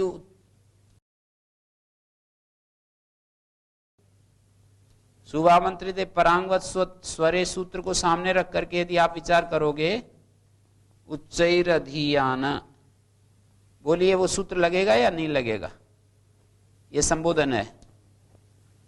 ओ ऊंचे पढ़ने वाले, उच्चैर अधियाना, किसी को बोल रहे हैं, कोई जोर से पढ़ रहा था। उच्चैर अधियाना क्रिया विशेषण है उच्चई, ओ ऊंचे पढ़ने वाले। कल जो पूछ रहे थे यहाँ क्रिया विशेषण है तो कर्मज जैसा ही बन रहा है ना। उच्चैर यथा स्यात् तथा अधियान, उच्चैर अधियान। यहां पर देखिए उच्चई शब्द को परांगवत स्वरे, परांगवत भाव प्राप्त हुआ ना, और अव्यय प्रतिषेध कर दिया। अव्यय को परांगवत भाव नहीं होता। परांगवत भाव में अव्यय प्रतिषेध कहा है, अव्यय को परांगवत भाव नहीं होता। तो वो यहां भी प्राप्त होगा ना, उपाग्नि अधियाना में, उपाग्नि अधियाना में भी प्राप्त होगा ना अव्यय प्रतिषेध। तो परिगणन करने के कारण अव्यभावश्च पर लागू नहीं होगा वो प्रतिषेध। 3 ही प्रयोजन है अव्यभाव की अव्यय संज्ञा करने के। तो वो जैसे वहां पर प्रतिषेध किया ना, यहां परांगवत भाव हो ही जाएगा। उच्चैर अधियाना से विपरीत उदाहरण बन गया ये। जैसे उच्चैर अधियाना में तो परांगवत भाव नहीं हुआ, पर यहां परांगवत भाव हुआ। परांगवत भाव हुआ तो यहां पर 6ठे अध्याय का जो आमंत्रित सूत्र है ना, वो आद्युदात करेगा। और इसका स्वर ऐसे लगा सकते हो आप लोग, ऊ जो है उदात्त हो गया, पास स्वरित हो जाएगा और एक श्रुति होगी। अकची अव्यय ग्रहणम क्रियते, उससे विपरीत उदाहरण देने पड़ेंगे ये सारे। जैसे अकच में उच्चई शब्द है, उच्चईस, और इसको अकच करेंगे तो क्या रूप बनेगा? उच्च कईस,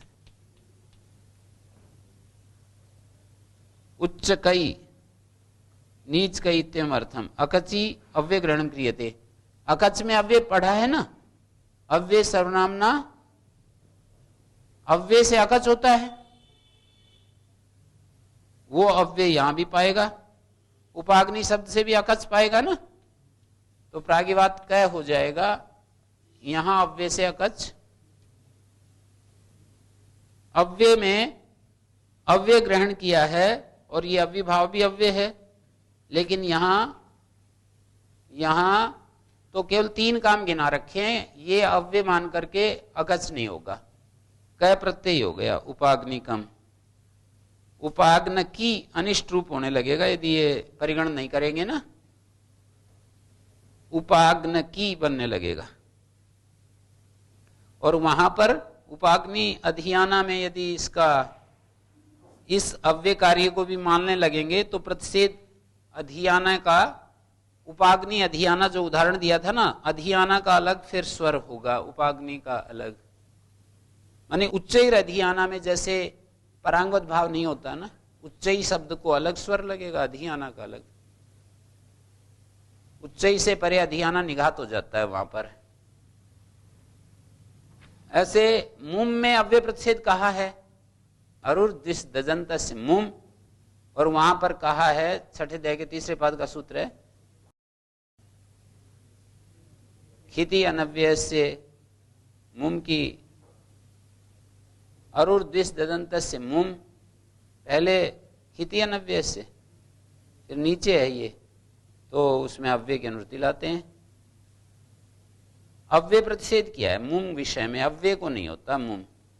जैसे दोषा मन्यम अह दिवा मन्य रात्रि, यहां पर दोषा अव्यय है, दिवा अव्यय है, यहां मुम आगम नहीं हुआ। सही है, प्राप्नोति उपकुंभम मन्या, वो प्रतिषेध यहां भी पाएगा, पर परिगणन करने के कारण अव्यभाव छूट जाएगा, अर्थात अव्यभाव तो अव्यय होते हुए भी मुम आगम हो जाएगा। उपकुंभम मन्या, उपमणिकम मन्या, मणि जो है बड़े घड़े को कहते हैं, हैं?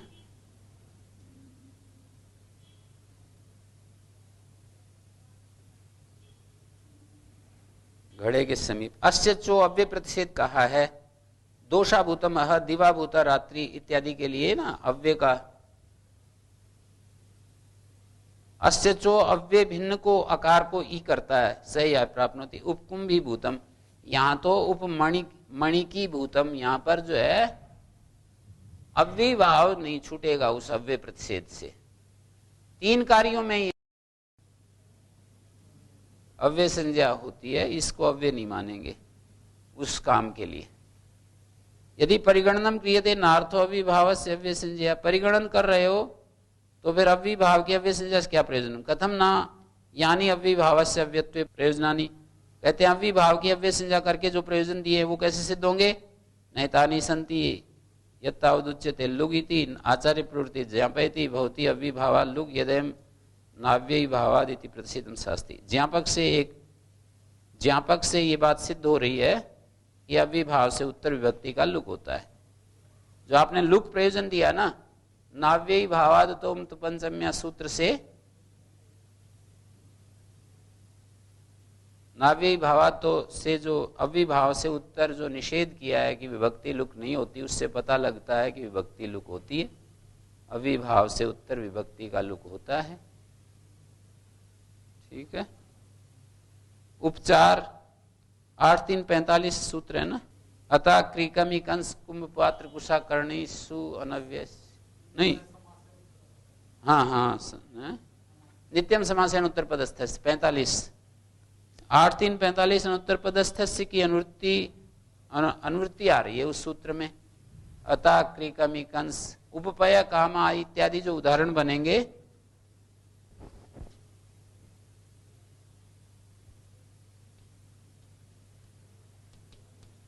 ये उत्तर पद में स्थित है, ये तो अनुत्तर पद में स्थित होना चाहिए, विसर्जनीय, तब उसको सकार होता है। ये तो उत्तर पद में स्थित है, तो ये भी प्रयोजन कट गया। तत्र मुख स्वर एक प्रयोजयति, एक मुख स्वर बच गया। न च एकम प्रयोजनम योगारंभम प्रयोजयति, एक प्रयोजन के लिए सूत्र, सामान्य सूत्र नहीं बनाया जाता। यदि एतावत प्रयोजनम शायद इतना ही प्रयोजन इसको मानेंगे तो वहीं पर नाव्ययी न अव्ययाद अव्यभावाच्च, मुख स्वर है ना,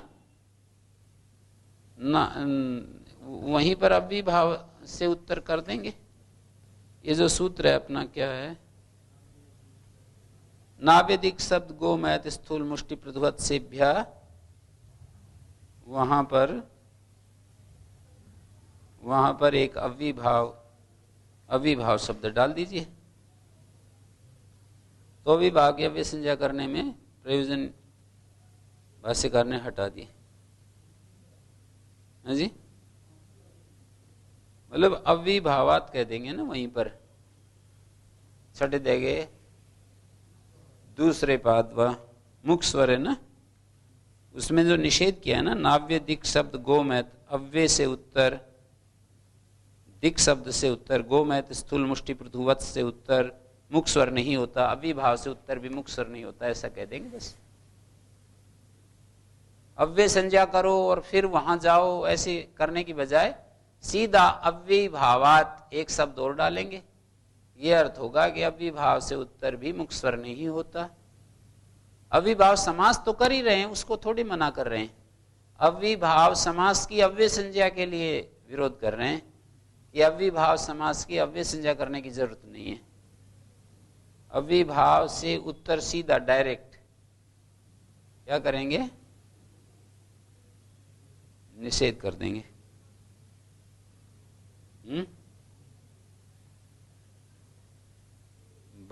भाष्य यदि इति असंदिग्धे संदिग्ध वचनम वेद प्रमाणम चेत इति वत् तस्मात् तत्र ग्रहणम कर्तव्यम सूत्रम च न कार्यम इति भाष्य असा इति वयम मुख स्वरेण अत्र भवितव्यम इति कैयटेन उक्तम। सिद्धांते तु अव्यभाव ग्रहणात् निषेध मुख स्वरणो न भवत्येव।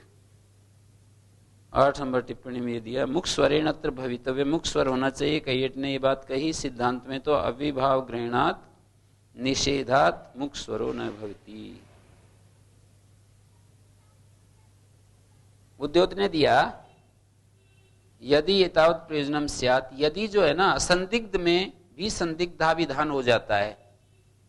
एक न्याय है ये, असंदिग्धे भी संदिग्धा विधानम वेदा प्रमाणम इतिवत्। यदि वेदा प्रमाणम, एक प्रयोग बोलते हैं, असंदिग्ध में भी संदिग्ध जैसा कथन कर देते हैं। यदि वेदा प्रमाणम, एक न्याय चलता है। यदि वेदा प्रमाणम, वेद तो प्रमाण ही होते हैं, पर यदि वेदा प्रमाणम, यदि वेद प्रमाण है तो इसी तरह से यहां पर भी भाष्यकार ने जो ये बोला है ना, न चैकम प्रयोजनम योगारंभम प्रयोजन यदि एतावत् प्रयोजनम स्यात्, यदि एतावत् प्रयोजनम स्यात्, यदि क्या मतलब, प्रयोजन तो है ही, तो वहां तो ग्रहण करना ही चाहिए, सूत्र नहीं बनाना चाहिए, ऐसे कह दिया।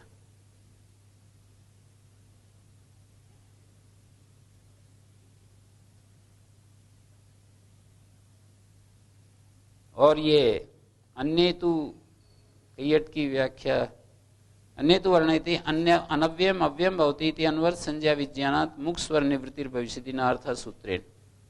अव्यय जो शब्द है,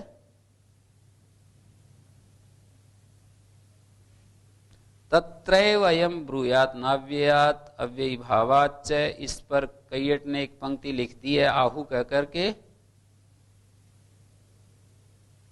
तस्मात् मुख स्वरेण अत्र भवितव्यम इत्याहु, ऐसे लिख दिया ना। नागेश ने उसका विरोध किया कि हम तो ऐसा नहीं मानते, हम तो यही मान रहे हैं कि वहां पर अव्ययीभावात् पढ़ना चाहिए, सूत्र नहीं बनाना चाहिए। मैंने भी यही निष्कर्ष निकाला था कि ये जो है अव्ययीभावात् सूत्र, अव्ययीभावात् शब्द को उस सूत्र में पढ़ देना चाहिए। मुख स्वर है ना वो, उसमें इसको पढ़ देना चाहिए। और क्या करना, अव्यय संज्ञा नहीं करनी। प्रदीप ने दूसरी पंक्ति लिखी, अन्य तो वर्णयति अनव्यम अव्यम भवति अनवर्थ संज्ञा विज्ञानात्, जो अनव्यय अव्यय होता है, मुख स्वर निवृत्तिर भविष्यति नार्थ सूत्रेण, सूत्र की आवश्यकता नहीं है, अनव्यय अव्यय होता है इस अनवर्थ संज्ञा से। इस पर लिखा है च्विना ही आरोपितम अव्यत्वम वास्तवम अनव्यत्वम च प्रतीयते। आगे से लिखा है च्वी के द्वारा आरोपित अव्यत्व और वास्तव में अनव्यत्व प्रतीत होता है। यथा लक्ष्यम किंचित अव्यय कार्यम भवति किंचित न, यथा लक्ष्यम, लक्ष्य के अनुसार कुछ अव्यय कार्य हो जाते हैं, कुछ नहीं।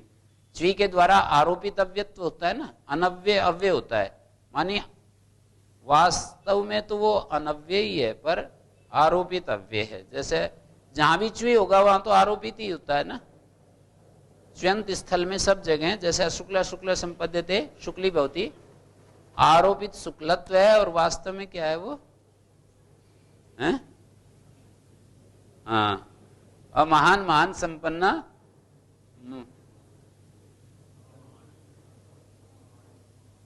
अमहान तो वास्तव में है और उसमें महत्व का आरोप बताया जा रहा है।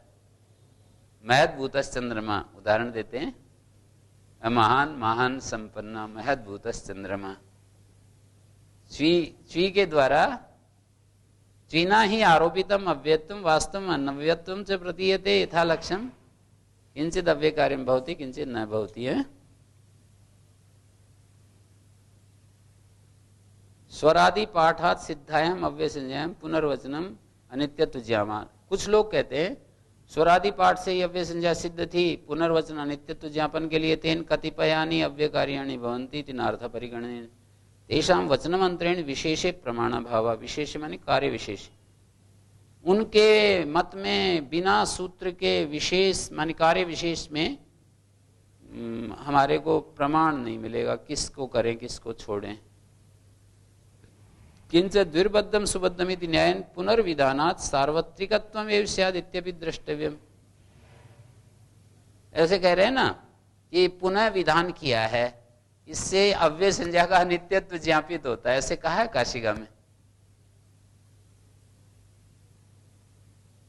ये जो स्वरादि निपातव में ये सारे सूत्र पढ़ रखे हैं, फिर दोबारा पढ़े, इसका अव्यय संज्ञा दोबारा करने से इसका अनित्यत्व ज्ञापित होता है। मेरे भी ये बात खटकती रहती थी कि दोबारा करने से अनित्यत्व कैसे होगा। नागेश ने इसको उठाया कि ये तो दुर्बद्धम शिवद्धम भवति, दोबारा करने से तो और बढ़िया मजबूती ला रहे, और ये कह रहे हैं कि अनित्य हो जाता है। दुर्बद्धम सुबद्धम लिखा है ना, दुर्बद्धम सुबद्धम इति परिगणन आवश्यकत्व। दुर्बद्धम सुबद्धम इति पुनर्विधान सार्वत्रिकत्वम एव स्याद् इति द्रष्टव्यम। एवं च अव्यभावस्य अव्यत्वात् क्यज न इति हरदत्तादि उक्तम चिंत्यम भाष्य विरोधात्। अव्यभावस्य अव्यत्वात्, अव्यभाव जो होता है वो अव्यय होने से क्या कर दिया ये क्यच न। कहां पर क्यच?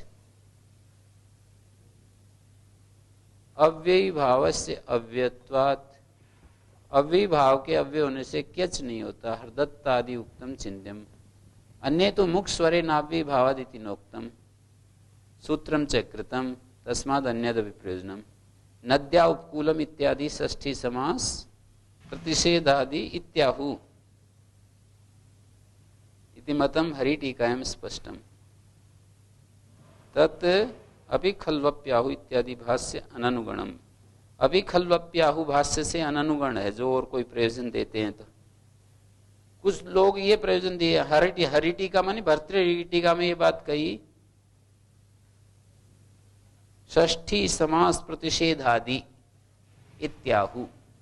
षष्ठी समास नद्या उपकूलम,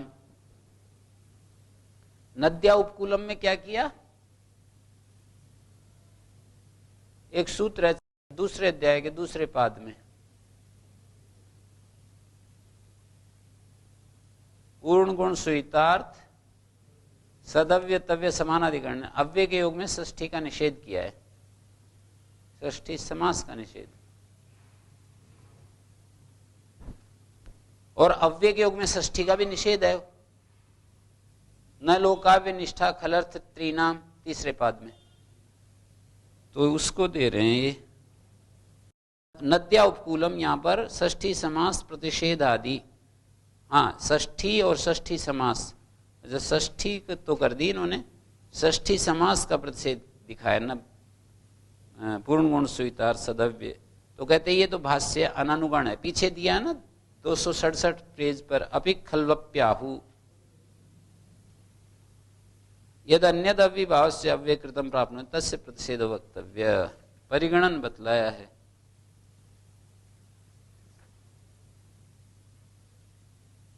सी सर्वनाम स्थानम सुड नपुंसकस इति चेत् जसी सी प्रतिषेध। कहते हैं सी सर्वनाम स्थान और सुड नपुंसकस से अब सर्वनाम स्थान संज्ञा कर रहे हैं, तो शी की सर्वनाम स्थान संज्ञा का प्रतिषेध करना चाहिए। जैसे कुंडानी तिष्ठन्ति, कुंडानी पश्य, यहां तो हो जाएगा कुंड, और ये जस है, दो तरह के उदाहरण है। और कुंड शश, तो ये सूत्र सी सर्वनाम स्थानम यहीं चरितार्थ हो सकता है। ये सूत्र का बनाना इसी के लिए हो सकता है। यहाँ तो शुड नपुंसकस्य नपुंसक लिंग होने से सर्वनाम स्थान संज्ञा नहीं होनी चाहिए, ऐसा कह रहे हैं। दो उदाहरण है ना, कुंडानी तिष्ठन्ति कुंडानी पश्य, तो यहाँ चरितार्थ हो जाएगा सी सर्वनाम स्थानम और सी की सर्वनाम स्थान संज्ञा, और सर्वनाम स्थान पर रहते नुमागम, और ये जो जस है यहाँ पर यह अनपुंसक प्रतिषेध करेगा। सी सर्वनाम स्थान सुड नपुंसकस्य चेत जसी शी प्रतिषेधा प्राप्त होती। जस में जो शी आता है इसकी सर्वनाम स्थान संज्ञा का प्रतिषेध पाता है। असमर्थ समासश्चयं द्रष्टव्य, और ये अनपुंसकस्य जो है असमर्थ समास भी जानना चाहिए। अनपुंसक नहीं, नया नपुंसक सामर्थ्यम, नए जो है वो नपुंसक से थोड़ी जुड़ रहा है। केंद्री भवती न भवती नपुंसकस्य, प्रसज्य प्रतिषेध आश्रय करके पूर्व पक्ष है, पर्युदास मान करके उत्तर देंगे। क्रिया के साथ अन्वय, प्रसज्य कोई क्रिया के साथ अन्वय है ना, न भवती नपुंसकस्य, ये पूर्व पक्ष बनाया है इन्होंने, प्रसज्य प्रतिषेध मानकर पर्युदास पक्ष मान करके उत्तर देंगे। यत्तावदुच्यते सी सर्वनाम स्थानम सुड नपुंसकश्चेत् जसी प्रतिषेधा, ये जो आप कह रहे हो कि जस में प्रतिषेध करो, देखिए जस में प्रतिषेध करो, जसी सी प्रतिषेधा प्राप्नोति, उस प्रतिषेध का प्रतिषेध करो, है मानी उसका कोई उपाय करो। सी सर्वनाम स्थानम सुड नपुंसकस्य चेत् जसी सी प्रतिषेधा प्राप्नोति, उसका कोई उपाय करो, ऐसे जो कह रहे हो ना। नाप्रतिषेधात्, प्रतिषेध के न होने से, अप्रतिषेधात् न अप्रतिषेधा, नायम प्रसिद्ध प्रतिषेधा नपुंसकस्य न, कहते हैं ये प्रसिद्ध प्रतिषेध नहीं है कि नपुंसक लिंग में सर्वनाम स्थान संज्ञा नहीं होती, ऐसा नहीं है। ये क्या है? पर्युदास है। यद अन्यत नपुंसकात्, नपुंसक भिन्न से जो अन्य है, नपुंसक में ये सूत्र कुछ नहीं कर रहा है, सुड नपुंसकस्य, और यदि किसी दूसरे सूत्र से भी पाए तो उसका प्रतिषेध नहीं करेगा। तेन भविष्यति पूर्वेण से प्राप्नोति, नपुंसके न व्यापारा मानी निषेधस्य, ये जो निषेध है ना, अनपुंसक में जो अ जुड़ा हुआ है, निषेध, अनपुंसक में जो अ जुड़ा हुआ है ना, उस निषेध का व्यापार नपुंसक में नहीं है, प्रसज्य प्रतिषेध में ही ऐसा अर्थ निकलता है। पर्युदास में तो नपुंसक भिन्न अर्थ निकलता है, और किसी दूसरे सूत्र से यदि कार्य प्राप्त हो तो वहां पर होता रहता है। तो यहां पर्युदास प्रतिषेध है। ये ना प्रतिषेधात शब्द का अर्थ है ना प्रतिषेध के न होने से, ना प्रतिषेध, नायम प्रसज्य प्रतिषेधा। एक समाधान तो ये हो गया इसका, दूसरा दे रहा है प्राप्तिर्वा अथवा अनंतरा या प्राप्ति साप निषिध्यते, प्रसज्य प्रतिषेध पक्ष में भी निवारण कर रहे हैं। कुतैतन अनंतरस विधिर भवति प्रतिषेध होगा पूर्वा प्राप्ति अप्रतिषिद्धतया भविष्यति। तीन सूत्र मान करके चल रहे हैं ये। एक तो हो गया सी सर्वनाम स्थानम, एक सूत्र, और दूसरा सूत्र होगा सुट, और तीसरा सूत्र अनपुंसकस्य।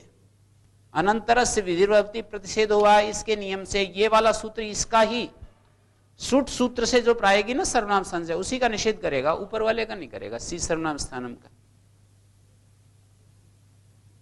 ननु च यम प्राप्ति पूर्वम प्राप्ति में बाधते, ये जो प्राप्ति है ना, इस प्राप्ति को ये प्राप्ति बाध लेती है, और फिर इसको ये बाध लेती है, ऐसे दिखा रहे हैं।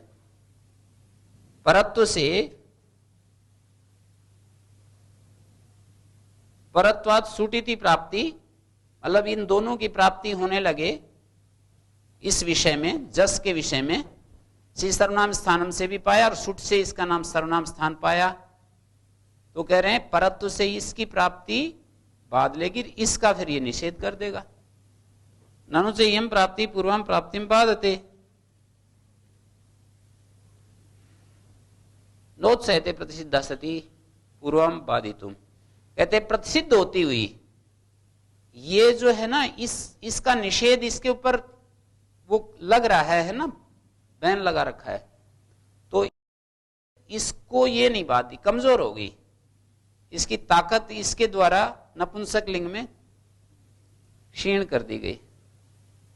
नोत्सहते अपवाद विषय परिहारेण अस्या प्रवर्तनात्। ये जो सूट है अपवाद विषय को छोड़ करके लगेगा, नपुंसक में तो छोड़ करके लगेगा ये। यद्यपि उच्यते, दूसरा असमर्थ समास की जो बात आप कह रहे थे, तो कह रहे हैं कि यद्यपि वक्तव्य असमर्थ समास तो कहना पड़ता है, अथवैतरि तथापि बहुनी प्रयोजनानि, फिर भी असमर्थ समास के बहुत सारे प्रयोजन हैं। कहानी कहते हैं बहुत सारे असमर्थ समास तो होता है शब्द इसमें भाषा में, बहुत सारे प्रयोजन होता है। तो मतलब इस पक्ष में प्रसज्य प्रतिषेध पक्ष में कह रहे, तो कह रहे प्रसज्य प्रतिषेध तो होता है, असमर्थ समास तो होता है।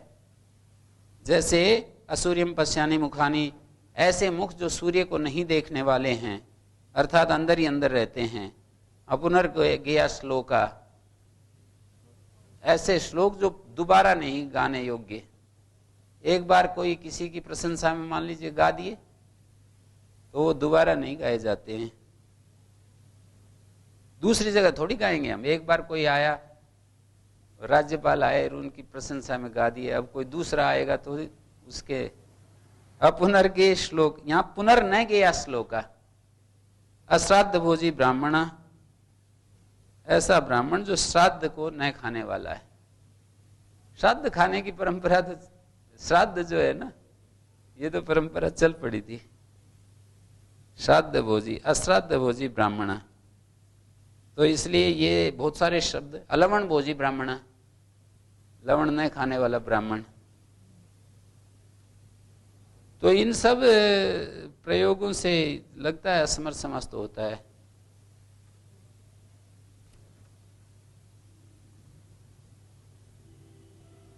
तो इसमें पर्युदास और प्रसज्य, पर्युदास पक्ष में तो ये सुड नपुंसक से एक ही सूत्र होता है पर्युदास पक्ष में, लेकिन फिर भी इसका मना नहीं करेगा, क्योंकि ये निषेध प्रधान सूत्र नहीं होता है, फिर विधि प्रधान होता है। नपुंसक में ये ना तो निषेध करता है न व्यापार करता है, किसी दूसरे सूत्र से नपुंसक में यदि प्राप्त हो तो उसमें हो जाता है, ये मना नहीं करेगा।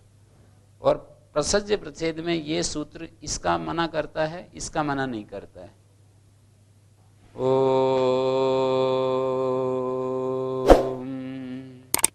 शांति।